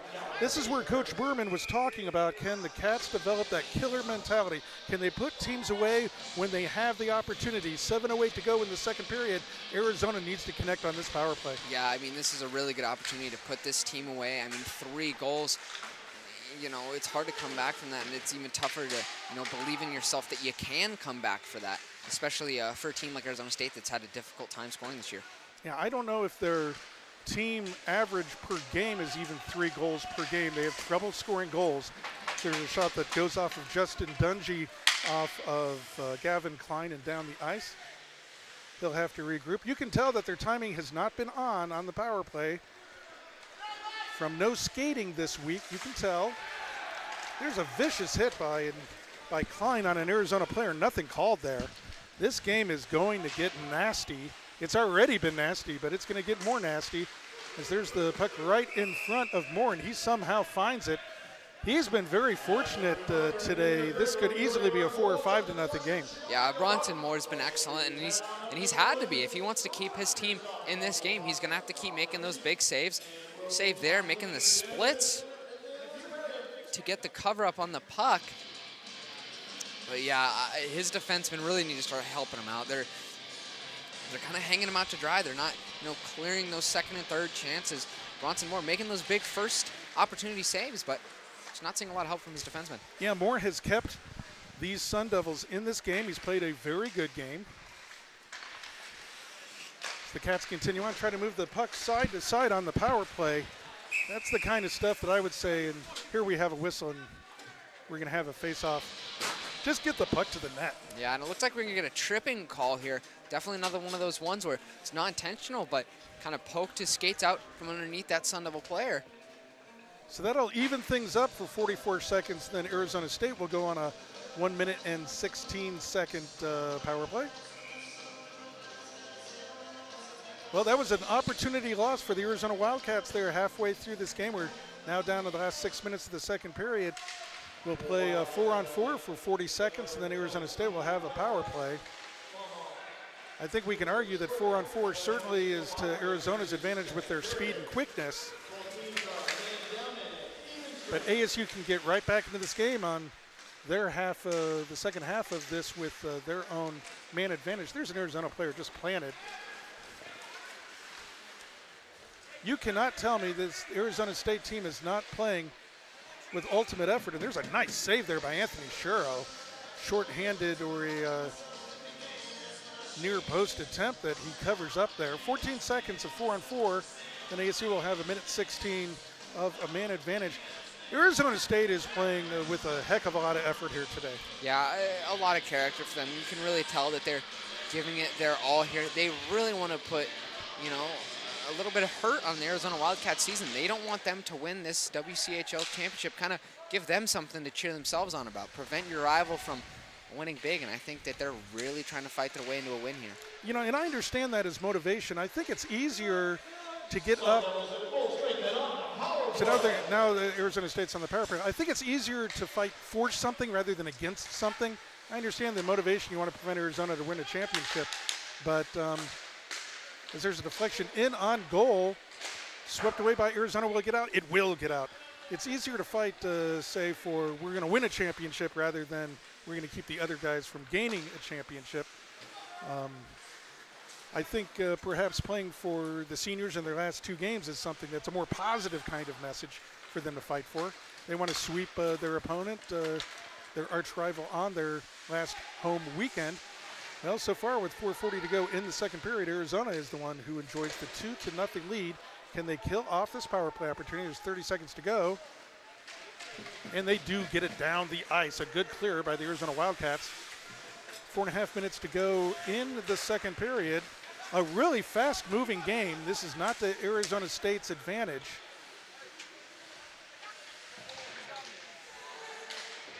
As the Cats move it around to the far side, the last 10 seconds of the power play, can ASU get a shot off? Cats intercept instead. Here comes Bailey Marshall. Bailey Marshall, he's taken down. Is there a call? No call, no call, no call. Bailey Marshall, he kind of lost his edge there. I can see that being a no call. and he wasn't clearly ahead of his opponent as well. So play continues on. The Cats have killed off that power play. 3:50 to go in the second period. And the puck comes down. That was tipped. There'll be no icing. Shuro's going to leave it there for Hull. Matthew Hull for Arizona sends it up and down into the ASU end of the ice. Now the Cats need to play clean here, Jackson, the last 3.5 minutes of this second period. Yeah, they do. They just need to stay out of the box. They really need to, try and avoid any of that dangerous play that could lead to a penalty. They got to stay out of the box. I think that's going to be the key here. ASU with some offensive possession time.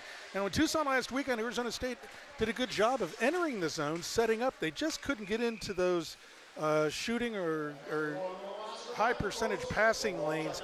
Arizona did a good job of frustrating and keeping everything to the outside. Yeah, that's something Arizona just does so well. They really try to shut down those passing lanes, and they really try to shut down in front of their goaltender, Anthony Shiro. They don't want Arizona State, or any team for that matter, on the power play to have any good looks. They want to make them work for it. 3:11 to go in the second. Face-off in the Arizona zone. Kevin Bird is sent to the ice. He gets back up. Puck will come out to center ice. 3 minutes to go in the second period. 2-0 Arizona now over Arizona State. If Arizona prevails, there will be a trophy presentation here.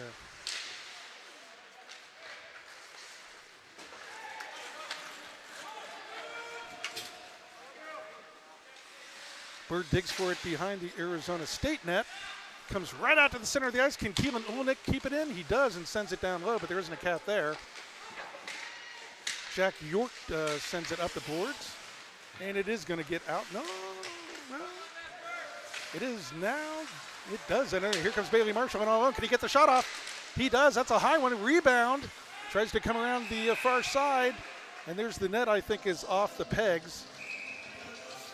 We have a whistle. This is where Chris Westland needs to skate away. Kevin Bird needs to skate away, Cats.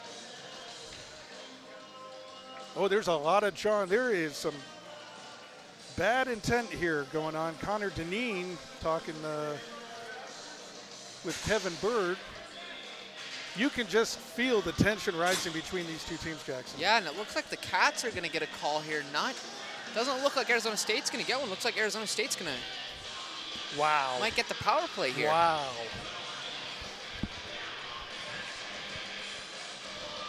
Well, the Cats have to keep their head here because the calls certainly have not gone their way.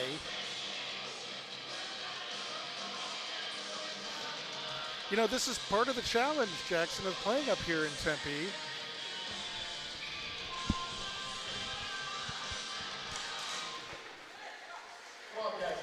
.2:15 to go in the period. 2-minute cross-checking penalty on Chris Westland. Now here's a critical part of the game. ASU scores, they are right back in it going into the third period, and they're going to be pumped in that locker room. Arizona's got to kill this power play opportunity for Arizona State. I don't know if they're ever going to have an opportunity like this in this game, Jackson. Yeah, I mean, they've been on the penalty kill for, a lot of this game, and it's been good so far, but they need to just keep shutting down Arizona State. They need to stay out of the box, and like I said before, Tim, this Arizona State team, just doesn't have that speed to match up with Arizona, but giving them a power play gives them a good opportunity to, get some good looks going. 1:34 to go in the period. ASU digs it out and gets it to the line. 1:10 to go on the power play. Can Arizona State get in a shooting position? Puck is deflected away there by Arizona. Justin Plumoff, and it comes out to center ice. Plumoff doing a good job of bothering ASU with the puck. Down to the last 50 seconds of the power play. And Arizona sends the puck down near the Arizona State line. Picked up by Lester for ASU. Last minute of play in the second period. 40 seconds to go on the man advantage. Arizona still enjoying a 2-0 lead. There's a shot that goes high off the glass. 30 seconds to go on the man advantage for Arizona State. Puck comes right out in front. Shuro chips it away, and Manny Rose sends it around, but not far enough. It's going to come down to the near side now. Can the Cats get the puck out of the zone? 10 seconds to go on the man advantage. Cats need to get this puck out of the zone, and we have a whistle. You can see the Arizona State players hanging out over their bench to look into this corner as well. It's difficult to see what's going on there, and I think a Cat may be down. Looks like Ben Jones, but he's up. He looks okay. I think he might have just got pushed to the ice, had a lot of guys around him. I think the officials might have just called it, thought it might have been a dangerous situation for him. I think that's a good call there by the officials. Stop play, make sure that player, doesn't get injured in any way. 7 seconds to go on the man advantage for Arizona State. 24.9 seconds to go in the second period. Arizona 2, Arizona State nothing. Can Arizona win this big face-off? Manny Rowe goes for the puck behind the net with Chris Westland. Check that with Matthew Hull. Back at full strength, but can Arizona get the puck out of the zone? 13 seconds to go in the period. They need to kill this period. 10 seconds to go in the period. 9. Last 5 seconds of the period. Can Arizona kill the period? They do. That's going to be it for the second period of play. And the University of Arizona Wildcats enjoy a 2-0 advantage over Arizona State. One more period of play. If Arizona wins this game, they are WCHL champions. An exciting game, Jackson. And it looks like our YouTube connection has settled down somewhat, and at least there's a feed for you to hear and see. We hope that continues. We'll go now to a package of highlights and interviews and everything to do with the Wildcats, because you are watching University of Arizona Wildcat Hockey. Wildcat Hockey regresa a Tucson y tú puedes ahorrarte hasta 20% en boletos con los nuevos paquetes de FlexPack. Your Arizona Wildcats. Un acceso de 6 a 12 juegos esta temporada de los Gatos. Boletos disponibles en Tucson Convention Center o llamando el 791-4101. Apoya a su equipo esta temporada con FlexPack. Para más información visite ArizonaWildcatHockey.org.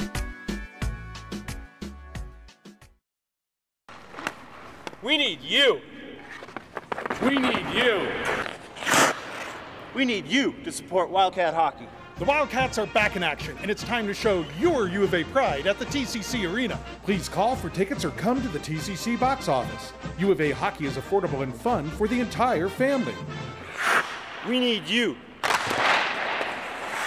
We need you. We need you to support U of A Wildcat Hockey.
It's time for another Arizona Wildcat Hockey, This or That. Escargot or caviar? Caviar. Caviar. Because I don't know what the other one is. Yep. Escargot. I don't know what escargot is, so caviar. Do you know what caviar is? Not really. I'm gonna go caviar because I don't know what the other one is. None of the above. None of the above? Yeah. Do you know what they are? Not particular, but it just doesn't sound like something. It sounds like raw something. Yeah, escargot is snail. Ah. So it's slap shot or goon? Slap shot. Slap shot. Goon. Slap shot. Slap shot. Yeah, 100% slap shot. Slap shot. That's Slap easy. shot. Underwear or commando? Let's go underwear. I'll go underwear. Commando. Commando. I'll give it to you. Commando. I definitely agree on that too. We'll do underwear. I think it's safe play to go underwear.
Longtime Arizona hockey fans might remember that I was the media director for the team for the first time in the late 1990s, and I found a recruiting video that I made for the team in the year 2000. Now, in the 1980s and 1990s, as college hockey got more popular, it was common for colleges to put the word ice in front of their nickname. So Arizona State were the Ice Devils, and Arizona were the Ice Cats, and that's the name that you'll see in this recruiting video, which was made a full 10 years before Arizona adopted their regular Wildcat nickname. So let's get in the time machine and go back to the year 2000 and see this Arizona hockey recruiting video. Located in central Tucson on 352 acres, the University of Arizona is one of the top-ranked universities in the nation. Surrounded by soaring mountains in the Sonoran Desert, the campus boasts lush lawns, palm trees, and more than 300 days of sunshine each year. More than 35,000 undergraduate and graduate students attend the U of A, coming from all 50 states and more than 100 foreign countries. Arizona also has one of the most successful collegiate men's ice hockey programs in the United States, the Arizona Ice Cats. It's a new season, a new century, but you still can't beat this cat. It's the 21st season of Arizona Ice Cat College Hockey.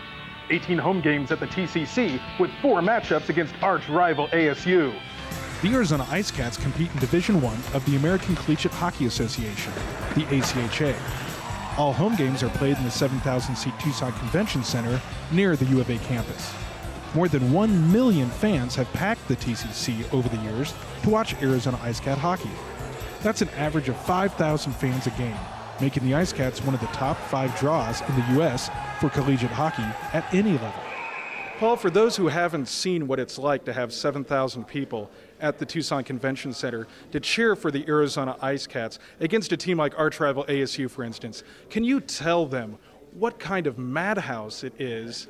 The Ice Cats play in front of 7,000 home fans. Well, it's dubbed the Madhouse on Main Street here at the TCC, and when you come in, even if you come in for a game where we'll play a St. Louis University or something, that's not a big rival of ours, we're still going to have 4,000, 5,000 people in the stands, screaming your name. You get to see signs with your name on it. It's uncomparable to anything I've ever had before I got here. The biggest crowd I ever played in front of was maybe 400 or 500 people in high school, a big high school rivalry. I'm sure you were told there were 6,000 or 7,000 people for some of the games here at Arizona, but were you still surprised when you walked out onto the ice the first time in front of that many people? Oh, for sure. I mean, it's one thing being able to sit in the stands with the 6,000 people and watching, the team play. It's one thing. Another thing, step on the ice in front of that many people, and it's just nuts. It's the crowd's screaming. You're the home team, and you got your arch rival ASU down there, and just be able to play in front of that crowd. It's pretty nerve-wracking your first time out. It is the most exciting feeling there is against Arizona State to score a big goal. I can't explain it. You get jumped on by your players. 7,000 fans cheering for you. It was a great experience. It happened to me last year twice, 2 games in a row, and it was just the greatest feeling of the year by far. In this ACHA, you've got Penn State, Ohio State, Michigan, Dearborn, on and on, Iowa State. We're talking about some of the biggest hockey colleges in the country, which we play. We have a graduation rate that is far better than any other sport on the University of Arizona campus. And needless to say, they got to be an excellent hockey player. We have young men that comes out of junior A's. We've had some that come down from Division I, quote-unquote big schools, which we play anyway, but they much play here in front of 6,800 people than play in front of 1,000. There is, I guarantee you, not a fan in the country that matches our fans when it comes to making noise, bar no place in the country. Founded in 1979, the Ice Cats' numbers are staggering. More than 400 wins, a record 18 consecutive national tournament appearances, 8 Final Four appearances, and the 1985 National Collegiate Club Championship. Mark, talk about the travel that this team takes, because many teams will play just their closest neighbors, but the Arizona Ice Cats fly all over the country to play games. Talk about the opportunities you have to play the best teams in the country. We go on road trips all the time during the year. They're a lot of fun. We go all to Penn State, make it down to Chicago, out in the Midwest, California. We travel all over. We just get to play the best competition. Are you glad you came to Tucson, Arizona, attend the University of Arizona, and play for the Arizona Ice Cats? Oh, definitely. It's one of the best decisions I've ever made. You get to wear sandals and shorts to the rink every day and have fun playing in the school itself. It's a great school to go to. Hello, Wildcat fans. I'm Chad Berman, head coach of Arizona Hockey. I'm inviting you out for our annual Pink the Rink event. You could buy one of these jerseys and put the name of any loved one you want on the back. All proceeds go directly to the University of Arizona Cancer Center. Help us put cancer in the penalty box. Your hockey team, your Arizona Wildcats. Tickets for Arizona Hockey are now on sale. Your hockey team, your Arizona Wildcats. Call 791-4101 for tickets now.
Welcome back to the Oceanside Arena in Tempe, Arizona, where the number 8 Arizona Wildcats are taking on the Sun Devils of Arizona State. We have 2 periods in the books, with Arizona enjoying a 2-0 lead over Arizona State, getting ready for the 3rd period of play. Hi, everybody. I'm Timothy Gasson. It looks like we are still online. Along with Jackson Peters, we're bringing you what could be a championship winning game, Jackson. Arizona wins this game, they will be Western Collegiate Hockey League champions. They have a 2-goal lead against a very pesky ASU squad. What do they have to do to secure this victory? The biggest thing here, Tim, is they got to stay out of the box. I mean, they spent way too much time in the box during that 2nd period. You know, if they want to keep Arizona State from climbing back in this game, just 2-goal lead, they need to stay out of the box. They can't let them have any power play opportunities. This Arizona State team's had a lot of good looks on the power play. I think that's the big key here. Well, Arizona State has to be frustrated at this point. They only scored 1 goal in 6 periods of play last weekend at the Tucson Arena. Arizona 4-0 and 4-1 winners to secure the Cactus Cup last weekend in Tucson. So it's just so obvious that Arizona State has to score this next goal, or I think it'll get even rougher and less hockey-like. Already emotions running high between these 2 squads, as you can imagine. Coming at the end of the season, Arizona State, no postseason for them. The ACHA National Tournament looming for Arizona. Arizona has to be smart, because especially tomorrow, I confirmed if you get a disqualification in the last regular season game, that does hold over to the tournament. You've missed your first tournament game. Arizona can ill afford to lose any players to disqualifications for Arizona State. The season's over. What difference does it make?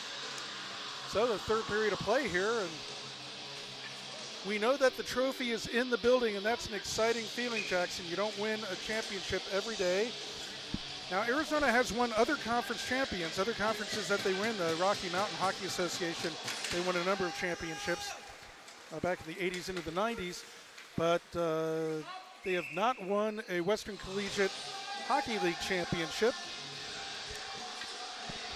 And this would be their first. The reigning champions, University of Central Oklahoma, have won several years in a row, and they were the national champions around that time as well. Arizona trying to unseat them. So we have a face-off to the left of Anthony Shuro just underway here in the 3rd period. Chris Westland in on a breakaway. Chris Westland with a shot. Oh, and a nice save there by Bronson Moore. He really didn't move, just held his ground. In the first minute of play, Chris Westland could have put this one away, perhaps, with the breakaway. Nice shot, but Moore stood his ground and made the save. It's still 2-0. But there's a shot again off of Moore, and a rebound, and another rebound that just goes wide. Ethan Stalyuth with another opportunity. You can tell, Jackson, the talk between periods was, let's put this one away. Yeah, this Wildcat team really getting some good opportunities, really giving all their effort in the first minute here of this period.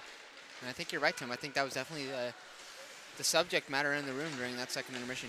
1 period of play to go until a WCHL championship.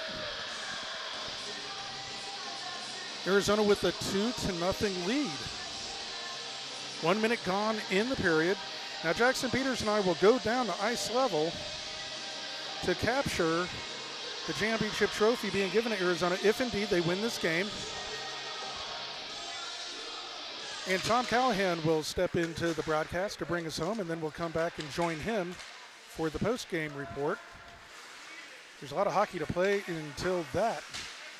Jackson just less than a minute and a half into this period. Arizona already with 2 opportunities, but they didn't put those pucks in the net. It's still just a 2-goal lead for Arizona. Yeah, it is. They've had a lot of good opportunities, but still not finding a way to, bury all these good chances. Still a 2-goal game. And 1 shot could really change this game. Arizona State really trying to climb their way back into this game. They'll get a good break here. Big rebound by Moore, but there isn't a cat there with the stick on the puck. Boy, Moore has been so fortunate in this game. This could be a 5 to 6 to nothing kind of game, just 2 to nothing for Arizona. Cats try to come back in over the line.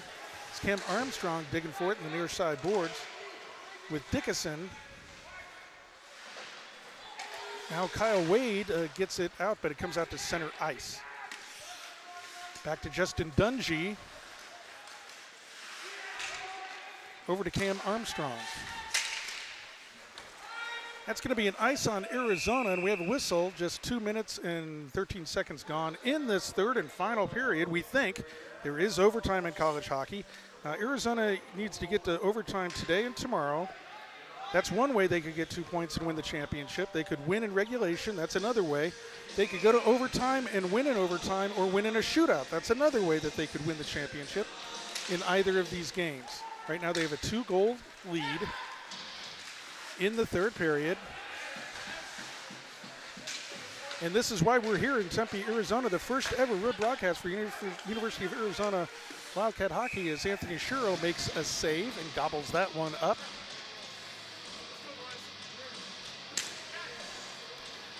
The internet connection here can be a little bit iffy, and we're not able to send you our full high-definition programming and only one camera. But Jackson Peters and I, along with Tom Callahan and Martin Allerin, are delighted to be here to try to bring you this historic moment if Arizona holds on. Again, if not, we'll be here at 1 p.m. tomorrow to see them with another try to win the championship. Well, whether they win this game or not, we're going to be here for our second road game broadcast of the season here from Tempe. That will end the regular season, and then Arizona will wait for its seeding in the national tournament. And there's an offside because the linesman kept the puck from coming into the zone with the player, but the linesmen are part of the ice. You got to get around them. Cats get back out. Now come right back in. You can tell they're really pressing for that third goal, Jackson. Yeah, they are. They want to put this Arizona State team away. They don't want to leave anything up for the last few minutes. They want to get it done now. Here's a backhander from senior Charlie James. He comes in and follows up on his shot, and then takes a little bit of a shove and some attention from Arizona State. They want Arizona to know that they're around. Yeah, they do, and you can really tell that they're not trying to give up here. Arizona State's still trying to fight into this game. They know it's just a 2-goal game. Yeah. 16:46 left. That's a lot of time for just 2 goals. Some really good team feel from the Arizona State University Sun Devils. They're outmanned here. They're not as fast or quick. They don't score a lot of goals, and they are really putting maximum effort playing their rival here, as they have in all 6 games that they've lost to Arizona this year. Arizona has won all 6 so far this year. Today and tomorrow, the final 2. But there's no quit in this Sun Devil squad as they come over the Arizona line. There's a hard shot that goes wide. Arizona needs to move their feet here a little bit. You know, when you beat another team 6 times in a row, you might think that they can't beat you. Well, guess what? If they get the shots on goal they need, they can beat you. Arizona's got to keep moving their feet. Yeah, especially with how Arizona State's finding a way to still get good opportunities here. They're still putting a lot of pressure on Arizona, and it's just 2 goals. I think this Arizona State team still has a chance to claw their way back into this game, and Arizona needs to be aware of that. 4 minutes and 15 seconds into this final period of play. Arizona still up 2-0 over Arizona State. The next goal will tell us if we're going to have some kind of intense drama here, or if the tension will start to dissipate. Because Arizona currently enjoying its 2-goal lead. If that's cut in half, Jackson, on the road in Tempe with how this game has been officiated, I'm not saying it's been officiated poorly. I'm just saying because there's been a lot of penalties and people go into the box and opportunities for power plays. This becomes another one of those Twilight Zone Arizona State games. Now 5 minutes into the final period. After those early chances in the first minute, a little bit of ragged play now. Cats want to keep hitting. They got to stay out of the box. And we have a whistle. They can't call a penalty there, can they? That's just going to be an offside. I was going to say, just as I was employing the Arizona side, don't go back to the box for taking a bad hit or something. Does not look like they have. The entire Arizona bench on their feet here. Same with the Arizona State bench. I think all the players in this game really excited about it and kind of have a little inkling of what's at stake here.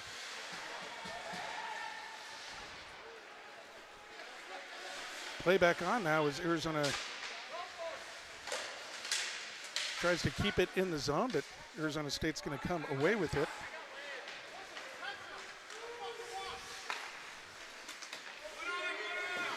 Up the near side to Kyle Wade, now over the line, but ASU picks it back up. Manny Rhodes got to turn around and get to that puck. It's going to be an ice on Arizona State, however.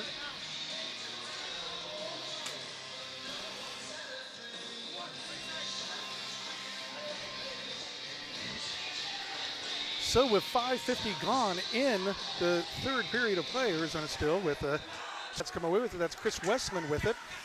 Right by Bailey Marshall, who was going to the bench. He didn't see that he could have had a break there. His back was turned. He was going to the bench. He was at the end of his shift anyway. And now we'll have a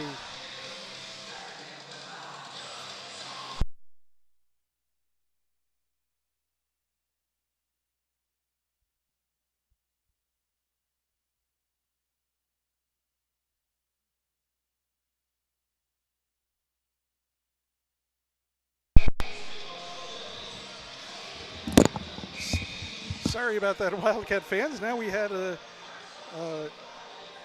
electricity outage briefly in the box. We've had a little bit of everything. You might have noticed that the second intermission video package was not the one that we had intended, unless you have a time machine and can go back and see some of those games in February. We've had some electrical outages. We've had some YouTube outages. We hope you can still hear and see us from our transmission from the moon, apparently, Tempe, Arizona, at Oceanside Ice Arena. Thank you to ASU for allowing us to bring you this broadcast. As we're in the third period, about 7.5 minutes to go in the game, Arizona still with a 2-goal lead. Here comes Cully Olson. Looks like he's dinged up a little bit coming to the bench. I think he's okay. He's just dinged up a little bit, heading to the bench. Here's the puck that comes in on Dickinson. He's taken down. No call. He kind of lost an edge there, not really taken down. This play continues on. Here's the puck right in the slot back to Dickinson. He sends it high and wide. Boy, he was spun around like a top there and couldn't quite get his bearing on where the goaltender was. Here's a shot, big rebound there on Cusinelli, but here's an opportunity for ASU. In all alone, there's a shot, and Cusinelli makes the big save. That was a sequence there, very scary for Arizona Wildcats. ASU has to be very frustrated there. Once again, Anthony Shuro, man on the spot. Did I call him Anthony Cusinelli? I think I may have, thinking about our captain who's over in Russia, Anthony Cusinelli. That's Anthony Shuro making a save. I'm sure if Anthony Cusinelli can get our somewhat truncated YouTube feed, he's cheering for his Arizona Wildcat teammates, off playing in Team USA in the World University Games in Russia, as we've got some rough and tumble play up in front of us. Cats headman the puck. That's Dawson Marshall over the line now. Artizone's going to the net. Artizone's going to the net. Oh, they couldn't get the puck to him. He had a good angle for a tip in. Here comes ASU back the other way. No, we've got at least one delayed penalty here. And it looked like Charlie James made the big hit, and then an Arizona State player just came by and just absolutely crushed him. The puck clearly out of that possession. I think that's a good call, and like we said, Tim, they might not always get the first interaction, but they will always get the retaliation. I think that's what happened there. Well, the ASU bench is really chirping it up about that penalty. They feel finally vindicated that one went their way here, and they're going to have a man advantage with 11:37 to go in a very hotly contested game here, Jackson. And this is, one of those advantages of having that second referee. That second referee was able to look behind the play and see it. I think with one referee, that gets missed and that doesn't get called, don't you think? Yeah, I think you're right, Tim, especially when the play was almost on the other side of the ice. So luckily for the Cats, 2 officials, they're able to make the call. Cats will go on the power play with 11:37 left in this third period. So the Cats back on the power play. They have not looked sharp on the power play today. They have not had any ice time this week. And as you know, power plays, we have another whistle. I think a couple more guys are going to be thrown, or is it just going to be an Arizona player? Yeah, looks like it's going to be Bailey Marshall.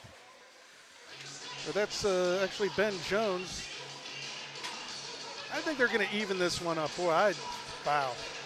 There is so much stuff going on with Ben Jones. He says he understands. He goes and he gives a knowing kind of wink to the bench of like, yep, that's how it goes. I'm heading to the box.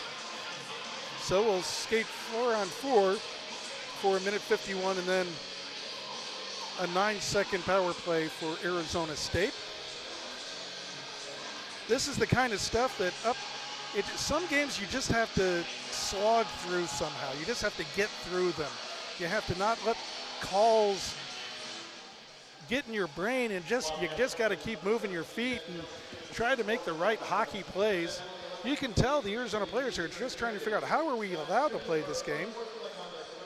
Yeah, and that's an unsportsmanlike call for the Wildcats here. I believe I heard over the PA system.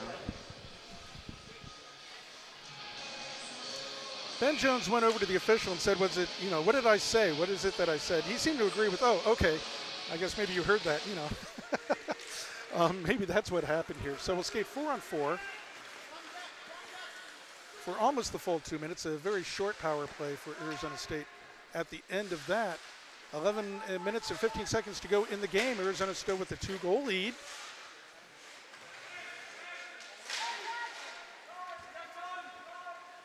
You would think that Arizona will have skated their legs back by now. Manny Rowe gives up the puck at center ice there, but it deflects and he's brought down, no call. He's back up with the puck. Manny Rowe, what a great, solid skater. Gets it over to his partner, Keelan Ulnick, who's going to go down low with it. Ulnick, is he going to try to go in front of the net? He does. He throws it right in front. Oh, just past an outstretched Wildcat stick. There was Chris Wesson. He could have tapped that one home. Instead, ASU comes back the other way. It's right in the slot. Cats are going to pick it up. They're going to go 2-on-1. 2-on-1. Ulnick with Cam Armstrong. Armstrong with the shot, with the puck. He's going to take the shot. Oh, it goes right off of a defenseman. I think he tried to go for the pass. He should have taken that shot, Jackson. Yeah, I think you're right there, Tim. The defenseman able to just hang on. I think the shot would have been the better play there. Unable to get anything done. And Cats will get possession back. Cam Armstrong with puck behind Anthony Shuro. 30 seconds to go until ASU's on a 9-second power play. We're halfway home. 10 minutes to go in the game. 10 minutes to go in the third period. Arizona with the 2-0 lead. Here comes Dungy over the line. Still has the puck. Tries the wraparound. Oh, and it bounces out. Nice move there by Justin Dungy. When the Arizona bench is alive, and there's the net comes off the pegs, and so we'll have a whistle and a stoppage to play. The Arizona bench is alive. They want to put this thing away, Jackson. Yeah, they do. They know it's at stake. They want to walk away with that league championship and not, let the hockey gods decide the fate tomorrow. They want to get it done here tonight, or this afternoon, 2-0, 9:45, but they got to shut down Arizona State. They can't let them be getting those odd man rushes. They got to start to take control. Well, we know how fickle the hockey is, don't we, Jackson? I mean, how many times have we seen a team where one more goal and they're champions, one more clear and they're champions? And it's just so difficult to get that last goal or that last clear. If you've ever seen that 1980 win of the U.S. Olympic team over Russia, I still don't think they're going to get the puck out of the zone in the last 10 minutes. It seems like there was always one more clear to win the game. We're back at full strength, and Arizona ices the puck there. It was pretty close there. That was the Arizona bench thought that puck was shot before the penalty expired, and it shouldn't be an icing. But they may have gotten a call go their way here today, but not a whole lot of them. So we'll have a face-off in the Arizona zone. 9:24 to go in the game. Now with a couple minutes to go in the game, Tom Callahan will take over the broadcast. Jackson Peters and I will go down to ice level. That's if Arizona, it appears that they're going to win this game.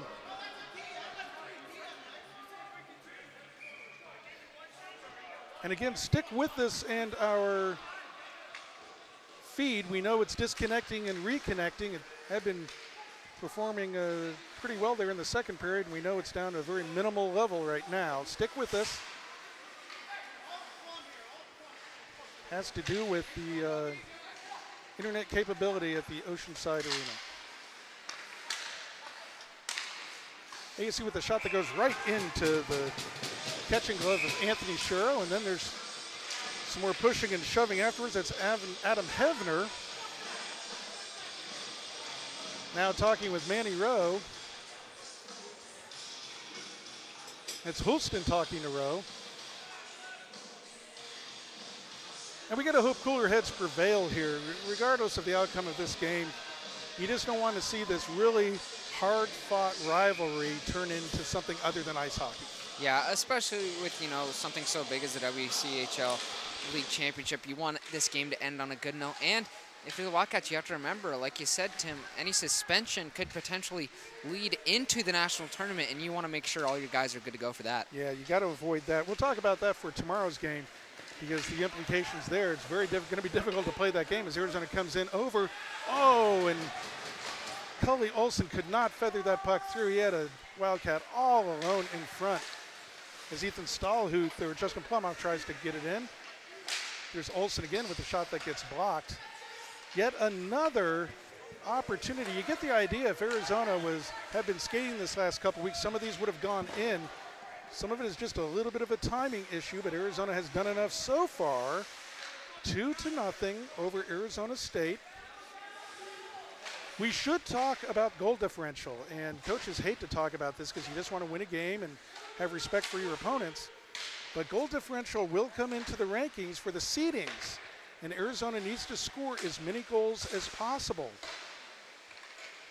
So, I mean, Coach Berman was even talking about if the statistics call for it, and let's say Arizona had a 3-goal lead, he might pull a goaltender to score another goal, but they only have a 2-goal lead here. And I can't imagine in a 3-0 game with the league championship on the line that you would pull the goaltender because you need to score more goals. I think you might do that for the last game. Yeah, and I, you know, as a hockey fan, you know, you think all season, you know, a win's a win, but as you start to get to the end here, I mean, every goal really counts. You want to get as many as you can, so you put yourself in the best position to have the best seed going into the national tournament. Well, that's way offside. Eventually it's called. 7:20 to go in the game. Arizona with the 2-0 lead.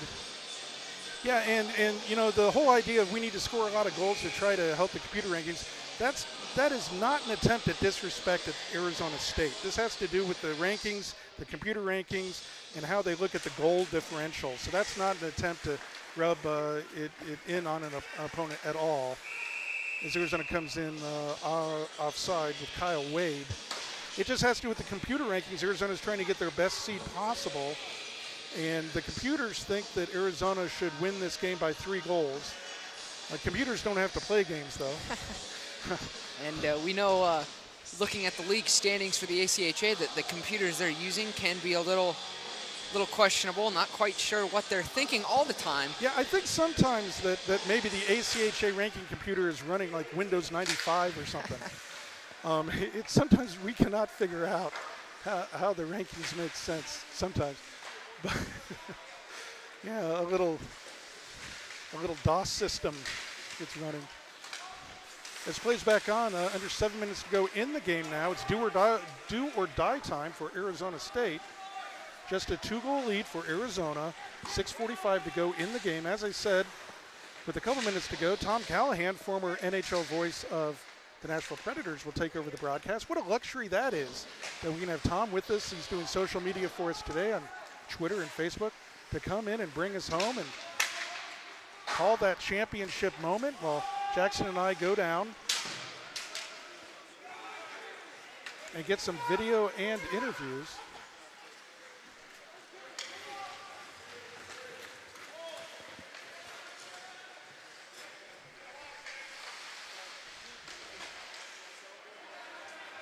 Six minutes and 5 seconds to go in the game now.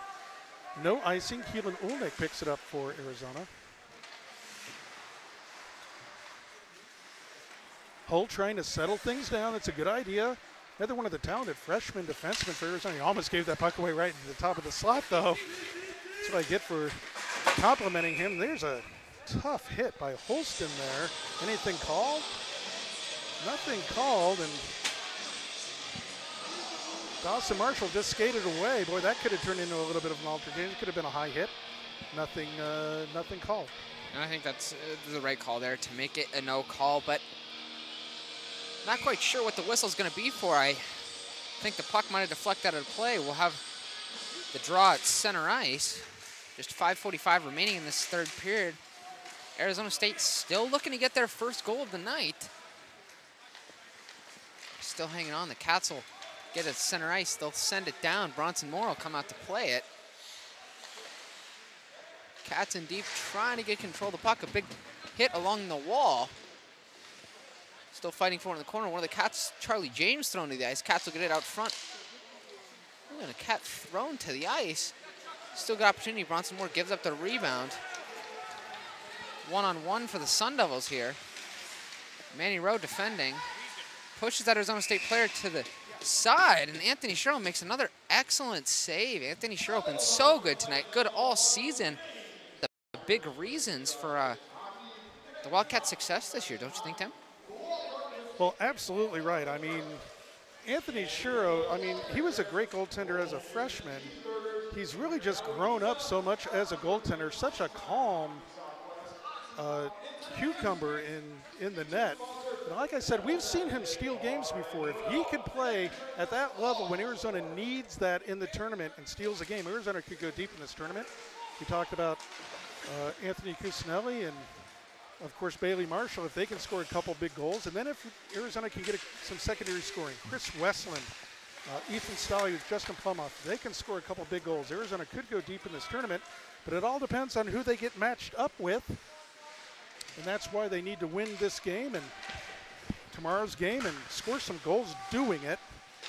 You know, if they win this game with 4.5 minutes to go in this game, Jackson, it might be easier for them to win the game tomorrow. I would think that a lot of the air would be out of the balloon for the ASU Sun Devils if they drop this game the 7th in a row to Arizona. Yeah, and then really the only thing that Arizona State's going to be playing for tomorrow then, Tim, if the Wildcats can walk away with a win here, is just, you know, their pride. They want to end on a good note, but, you know, they can't put a hamper on Arizona's season. I mean, they're not fighting for a championship themselves, so I think that'll be a tough game to play for Arizona State. Another good save for Anthony Sherrill. I think he's got to be my player of the game so far, Jackson. He's made so many big saves for the Arizona Wildcats today. We're down to the last 4 minutes of play. As Sherrill gloves it, drops it, keeps that clock running. Now it's actually Tom Callahan and Jackson Peters who will go down to center ice for the presentation if the Cats hold on here. I'll stick with the broadcast here in the broadcast booth. Timothy Gasson here along with Jackson Peters. There's Tom Callahan over here. There's Martin Allerin over there on our camera. Thank you to Jackson and Martin. They didn't go on spring break in order to be here for this important game as part of Arizona Hockey Media, and Victor Garcia will join us tomorrow. We thank the talented men and women of Arizona Hockey Media who've donated so much of their time and effort and energy to bring you the 26-game home schedule and now these 2 road games as Arizona takes an ice with 3.5 minutes to go in the game. It's down to crunch time now, Jackson. Yeah. Now, regardless of what happens here, we will be back here 1 o'clock tomorrow. Last regular season game, Arizona and Arizona State. That's if the internet connection gods, who are more fickle than the hockey gods. The internet connection gods, wow, they can mess with you if they want to, and they have today, but we hope that enough of you out there are able to watch and hear this broadcast as we attempt to stay connected for you at the conclusion of this game. We'll have some on-ice ceremonies. Oh, there's a shot that just goes over, a knuckle ball that just goes over Anthony Sherrill. That was a dangerous shot. ASU has had their chances. And just as I say that, the Cats give the puck away in the slot. And here comes ASU again. 3 minutes and 10 seconds to go as the puck pinballs around behind the net. And Arizona get possession of the puck as it's back in the slot again. It goes wide. Vale Artizone, no, he doesn't go for the puck. Hull tries to go for it. Now Bailey Marshall's going to pick it up. We just need to get this puck out of the zone. There's Chris Westland with it over, and that was a slippery puck, so he just backhands it in down to the last 2 minutes and 50 seconds of the game. As the shot comes in, another rebound out to Arizona. And, oh, there's a shot. Bailey Marshall was all set for it, but we're going to have a whistle. I'm not sure what's being called here, Jackson. Yeah, I'm not sure here either, Tim. I'm not sure if a penalty's being called. I thought Bailey Marshall was taken down, but I don't think anything was called. not quite sure here, Tim.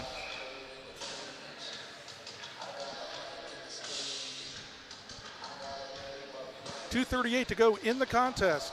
Arizona holds on. They are Western Collegiate Hockey League champions. They win the faceoff. Holt sends a shot and a big rebound. Oh, I thought that shot went in the net.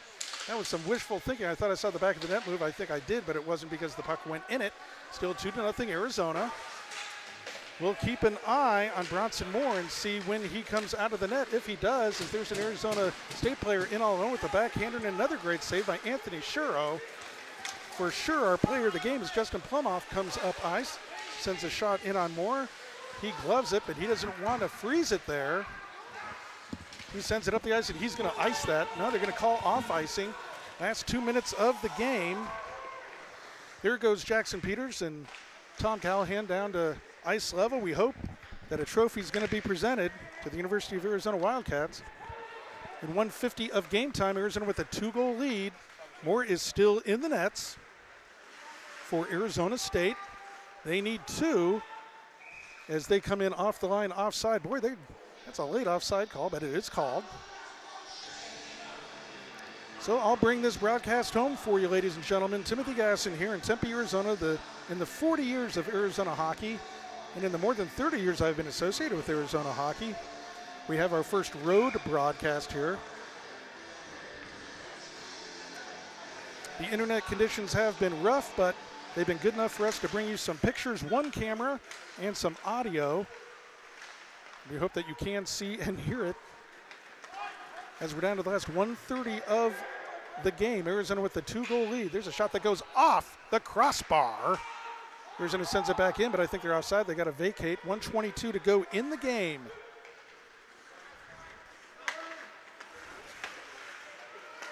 Arizona State back over the line, and Arizona gets it back out to center ice. Down to the last 1:10. My heart is beating. 1:10 to a championship. Arizona 2, ASU nothing. Now 1 minute to play. 1 minute to play, and we have an icing on Arizona State. 1 minute to go until a championship, the first WCHL championship for the Arizona Wildcats. And that's a good timeout by Arizona State University. 1 minute to go, they're down by 2. I'm going to guess that they're going to pull Bronson Moore here. I don't think they can wait until they know who wins a face-off and get zone entry.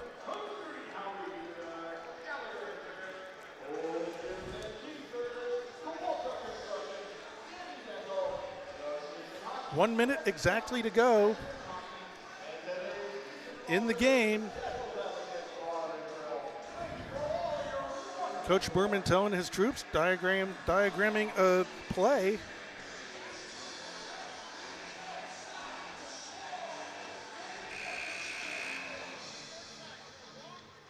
For his Wildcats, they just have to keep 2 pucks out of the net, and they're going to be WCHL champions. They got to be careful if there is an empty net, not to get tempted by that empty net and take an icing. They just need to get the puck out of the zone. Now, Chris Perry, commissioner of the WCHL, is here with the championship trophy to present to the Wildcats, and we're told it would be presented to the lone senior on the team, Charlie James. Wouldn't that be something? Charlie James, the lone senior. What a hard-working player. What an honor for Charlie James. 55 seconds to go, but here comes ASU. Moore is still back in the net. There's a shot and a nice blocker save by Shuro. It's got to be our player of our game, Anthony Shuro. So there's a shot that goes wide. Now Moore comes to the bench, and on comes Gavin Klein. Klein tries to send it towards the net, but Arizona comes away with it. It's right in the middle of the ice. Can they get it out of the zone? And here's Bailey Marshall with it. Bailey Marshall all on an open net. He missed it. He missed the open net. Chris Westland with it, though. It's blocked by an ASU player last 20 seconds of the game. Bailey Marshall missed the open net. As the puck comes out to center ice, Arizona still with a 2-0 lead. 2-0 lead, 13 seconds to go, and there's a shot that, has gotten out of danger, could have gone in, was going towards the net, comes out of play with just 8 seconds to go in the game. Bailey Marshall, his teammates are going to have fun with him about missing that open net. leading scorer for Arizona. No harm done. One more faceoff. 8 seconds to go.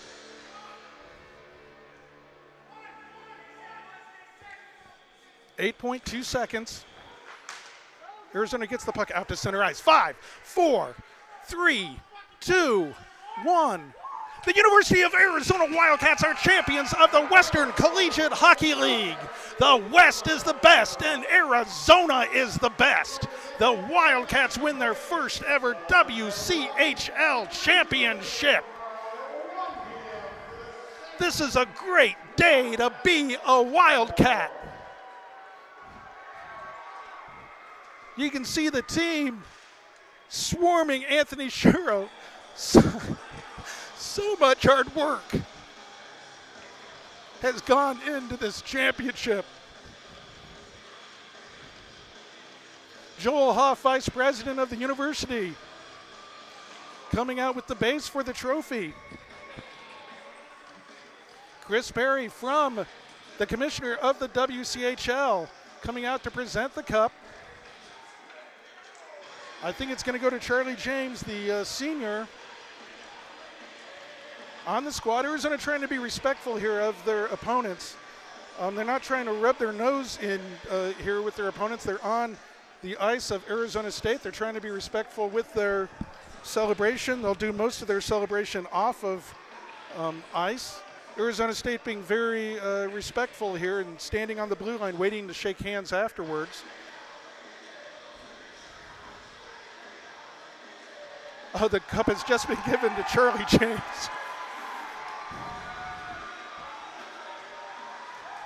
The Arizona Wildcats are champions of the Western Collegiate Hockey League. So much hard work, years of hard work by Coach Berman and his staff and these players. It's a beautiful cup too. Looks like ASU is just going to leave the ice here. They waited patiently. Arizona's going to come and try to have the handshake line here, but I think Arizona State is.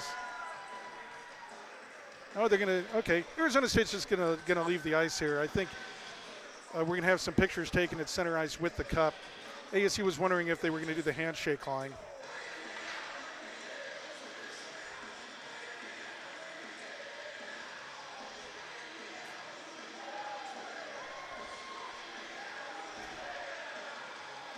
So they're taking the team photo with the cup at center ice. And you can see Arizona fans who have traveled here from Tucson and in the Phoenix, Arizona area have come to see Arizona win the Western Collegiate Hockey League Championship. An emotional day to be an Arizona Wildcat. ASU fought a tough game as they have all year. They just don't have enough firepower compared to the quickness and finesse of the University of Arizona Wildcats.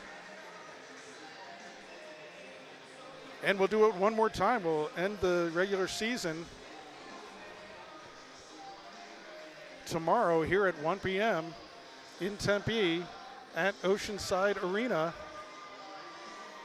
Arizona players still congratulating each other. And they're going to go back into the locker room and have more of a celebration. And let me tell you this, the team bus going back to Tucson is going to be a good time this afternoon, ladies and gentlemen. There's going to be a lot of handshakes and a lot of hugs on that team bus as we head back to Tucson, Arizona as champions of the Western Collegiate Hockey League. We're going to see if we can get head coach Chad Berman up here too for an interview.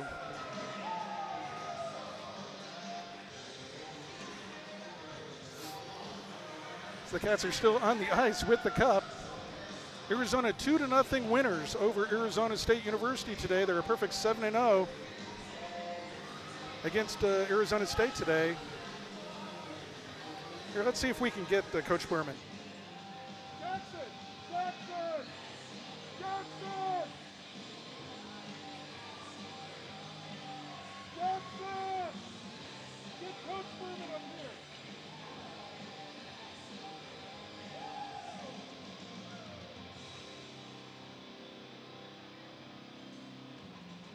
Trying to see if I can get Coach Berman to come up for an interview.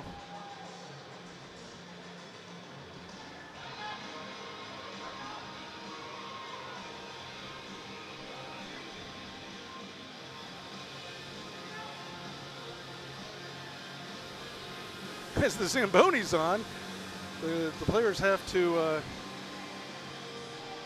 skate by the Zamboni.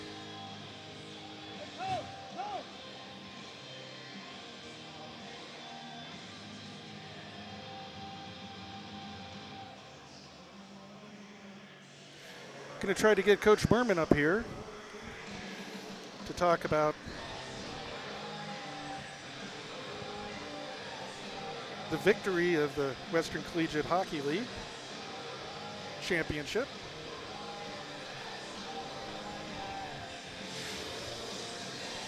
So we're joined now by head coach of the Wildcats, Chad Berman. And Coach, this has to be an emotional moment.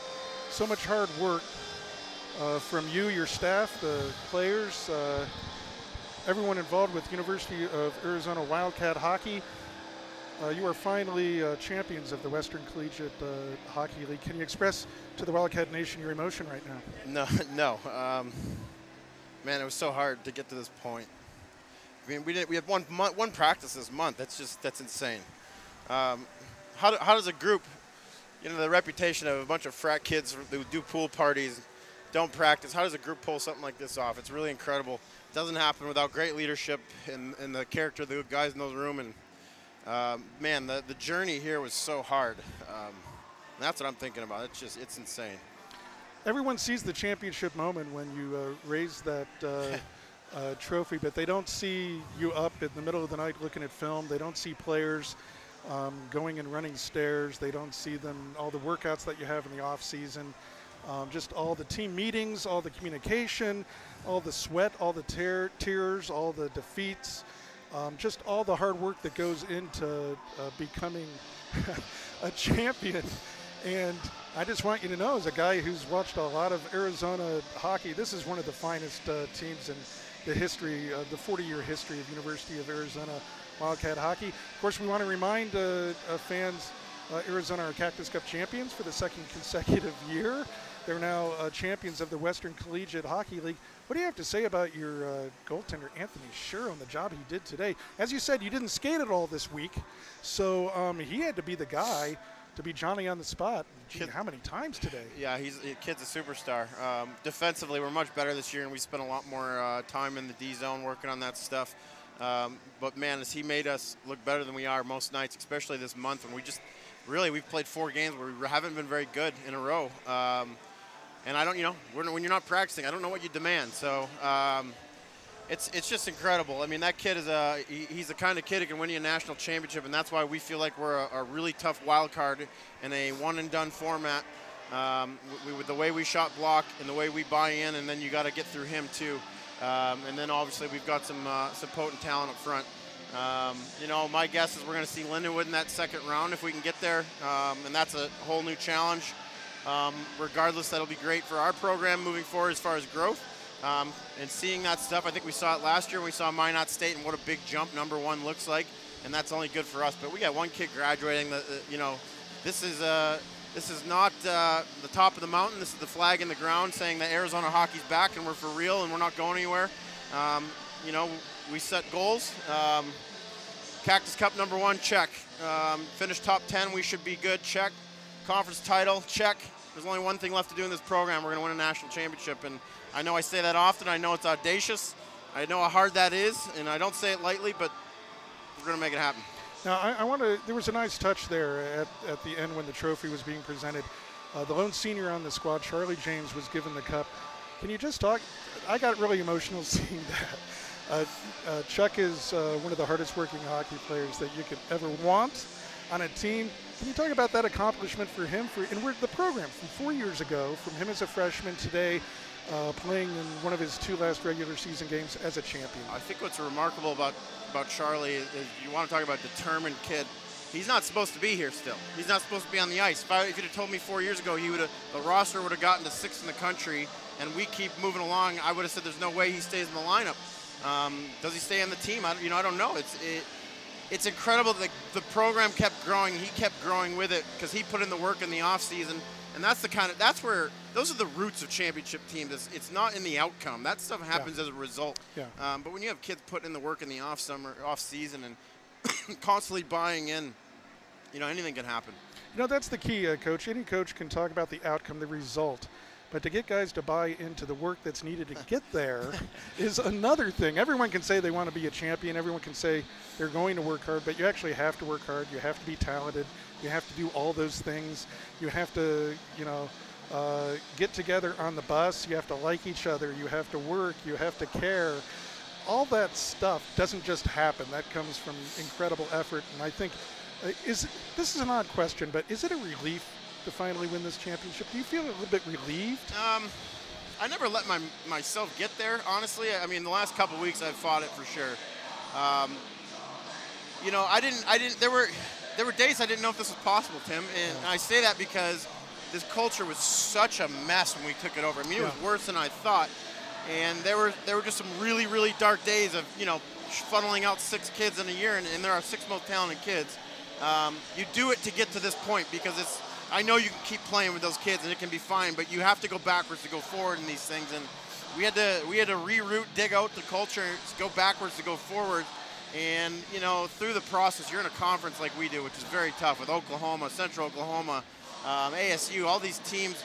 And again, Central Oklahoma, how much more can you accomplish than what Craig's done there? That program's incredible.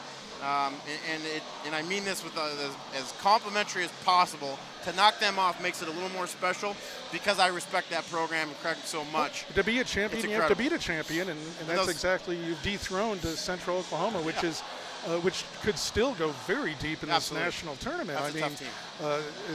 So that's the other thing. This is a very talented conference. This is one of the best conferences. I think you could argue the best or one of the best conferences in the ACHA. There's a lot of talent in this conference. It's a meaningful championship. Yeah. I think we're one of the best conferences in the entire country. So if you can win this, I've always felt like you can win that national tournament because it's hard to make. A championship like in the national tournament, you got to have the best teams make it. The hottest team's going to win it, and you got to have a great week. To win a conference, in some ways, you got to have a great season. It requires consistency. It requires guys stepping up with injury, dealing with adversity, overcoming that. When we lost to Arkansas at the beginning of the year on the road, boy, was I half off a ledge. I mean, I would have never thought we could be a top 6 team and maybe make this happen. I always thought we had it in us, but that was a gut check. When we went to Oklahoma and they drummed us 5-1, I mean, it was worse than the score. Those are the days where you're like, man, can we get over the hump? When you add a kid like Bailey Marshall to this program, he's just been an unbelievable player. But you can go down the roster. Manny Rowe has stepped up to be a vocal leader in our room at a time we needed it. It's just a group that cares about each other, wanted this bad, and didn't listen to the whispers on the outside. Now, Anthony Kusnelli, captain of the team, isn't here. Yeah. He's in Russia with Team USA. I got to believe that you're going to get a hold of him somehow really soon here and tell him he can exhale. His teammates got it done for him. They are WCHL champions. I get the idea that's going to be a great phone call. Yeah, we're going to go FaceTime him right now in the room, and it's like 5 a.m. in Russia, but time to get up. Well, congratulations, Coach. Well-deserved, hard-fought. This is a great day to be a Wildcat. Crazy, congratulations to you. Thank you. Okay, we're going to have more of our post-game show here in just a moment as we look for Jackson Peters to come back to us.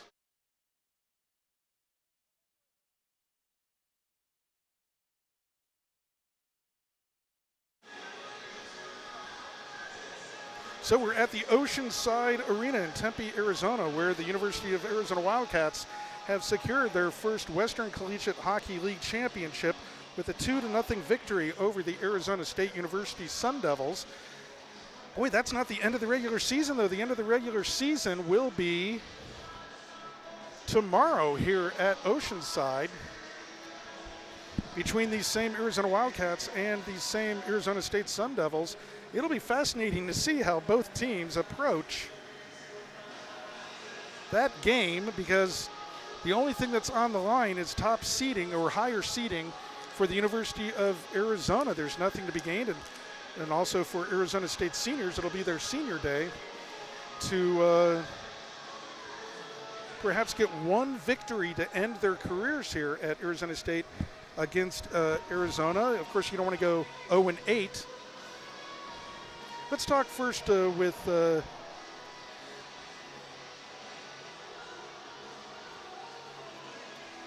Tom Callahan here, and then we'll talk to Jackson Peters. Tom Callahan and Jackson Peters were just down with the team and the trophy presentation. Can you express the emotion of the Wildcats as they were given that trophy? You know what, Tim? That is a team that there's a lot of sensations down there. There's relief, there's excitement, the jubilation of winning a championship. These guys have worked hard for each other all year, and for some of these guys, like senior Charlie James, he's done it for 4 years and 3 years. And you know what? This is a program that's on the rise. This is right now the peak for them, but they also know there's more work to be done. So in a way, a little bit of unfinished business for these guys. Do they seem a mature? They're a very young team. There's a lot of freshmen getting a lot of minutes on this team. There's a very young team, only one senior. Do they look like a mature enough team for you to make a deep run in the tournament? If they have enough ice time to prepare ahead of time, which they should have. They should have finally ice time before they go to the national tournament. Do they look mature enough for you to go deep? You know what? I was kind of watching them because, let's face it, ASU did try to get under their skin. Yes. And they did try to get them to bite back. And you could hear Coach Berman on the bench telling guys, hey, pull it back. Think of where you are. Think of the situation. You don't need to get involved in that. And, you know, Tim, I thought they did a good job of not taking the bait as much as the game wore on. I think early emotions were high, tempers flared, but then they took a couple of deep breaths, and I think they acquitted themselves fairly well in that department. Thank you, Tom Callahan. Let's get Jackson Peters in here now for his last comments on this broadcast. And Jackson, I'll ask you the same thing. You just saw the team and their emotion, and you've watched this team all year. Do they have the maturity to go deep in this tournament, or do you think they might be a year or two away? Well, I think they celebrated a lot, but it kind of seemed like once they were off the ice, it was kind of back to go time. It kind of seemed like as soon as they were off the ice, the celebrating kind of stopped. This wasn't, you know, their ultimate goal. They want to keep doing it, and I talked to Joel, the Associate Vice President of the University of Arizona. Yeah, Joel Hoff. Yeah, Joel Hoff. They want to keep winning. They want to bring home some more hardware this year. You know, this was a big goal. This is a huge stepping stone to achieve their ultimate goal, but they want to keep going. This isn't where they want to stop this year. Did you get the idea this was like in the NHL? You've won a conference championship. You haven't won the Stanley Cup. So it's like, hey, it's nice that we're the best of half the league. We still got a lot more to do. Was that kind of the feeling of the Arizona? Hey, they're not, believe me, they're not putting down being Western Collegiate Hockey League champions. That's not it. But just the idea of this wasn't our ultimate goal. It's a step toward the ultimate goal. Yeah, and you could tell their immediate celebration, you know, kind of revealed how much this means to them, how exciting it is. But once the emotions kind of settled down, they got to the locker room, they kind of want to reset. They want to kind of let go of those emotions and kind of focus on what their next goal is. They want to keep adding to this amazing season they're having this year. So Arizona 2-0 winners over the Sun Devils. Arizona ranked number 8. They got goals by Chris Westland and Vail Artizone. It was enough. ASU once again not able to create goals. Now we'll be back here at 1 p.m. tomorrow here at the Oceanside Arena for the final regular season game. And it could be a crazy one because Arizona won this game today. Arizona State really has nothing left to do except perhaps get some frustration out. We'll talk about that tomorrow. For today, what we're talking about are the University of Arizona Wildcats. They are champions of the Western Collegiate Hockey League. So for Jackson Peters and Tom Callahan and Martin Allerin here at Oceanside Arena in Tempe, I'm Timothy Gassing saying good afternoon, and we hope you'll join us here tomorrow. We'll drop the puck at 1 p.m. We'll start our pregame, if the internet will connect, from the Oceanside Arena about 12:45 p.m. Arizona 2, Arizona State nothing. You have been watching Western Collegiate Hockey League champions, University of Arizona Wildcats Hockey. Thank you for watching University of Arizona Wildcats Hockey. Visit our website at ArizonaWildcatHockey.org, and we'll see you at the Tucson Arena for the next Arizona Wildcats home game.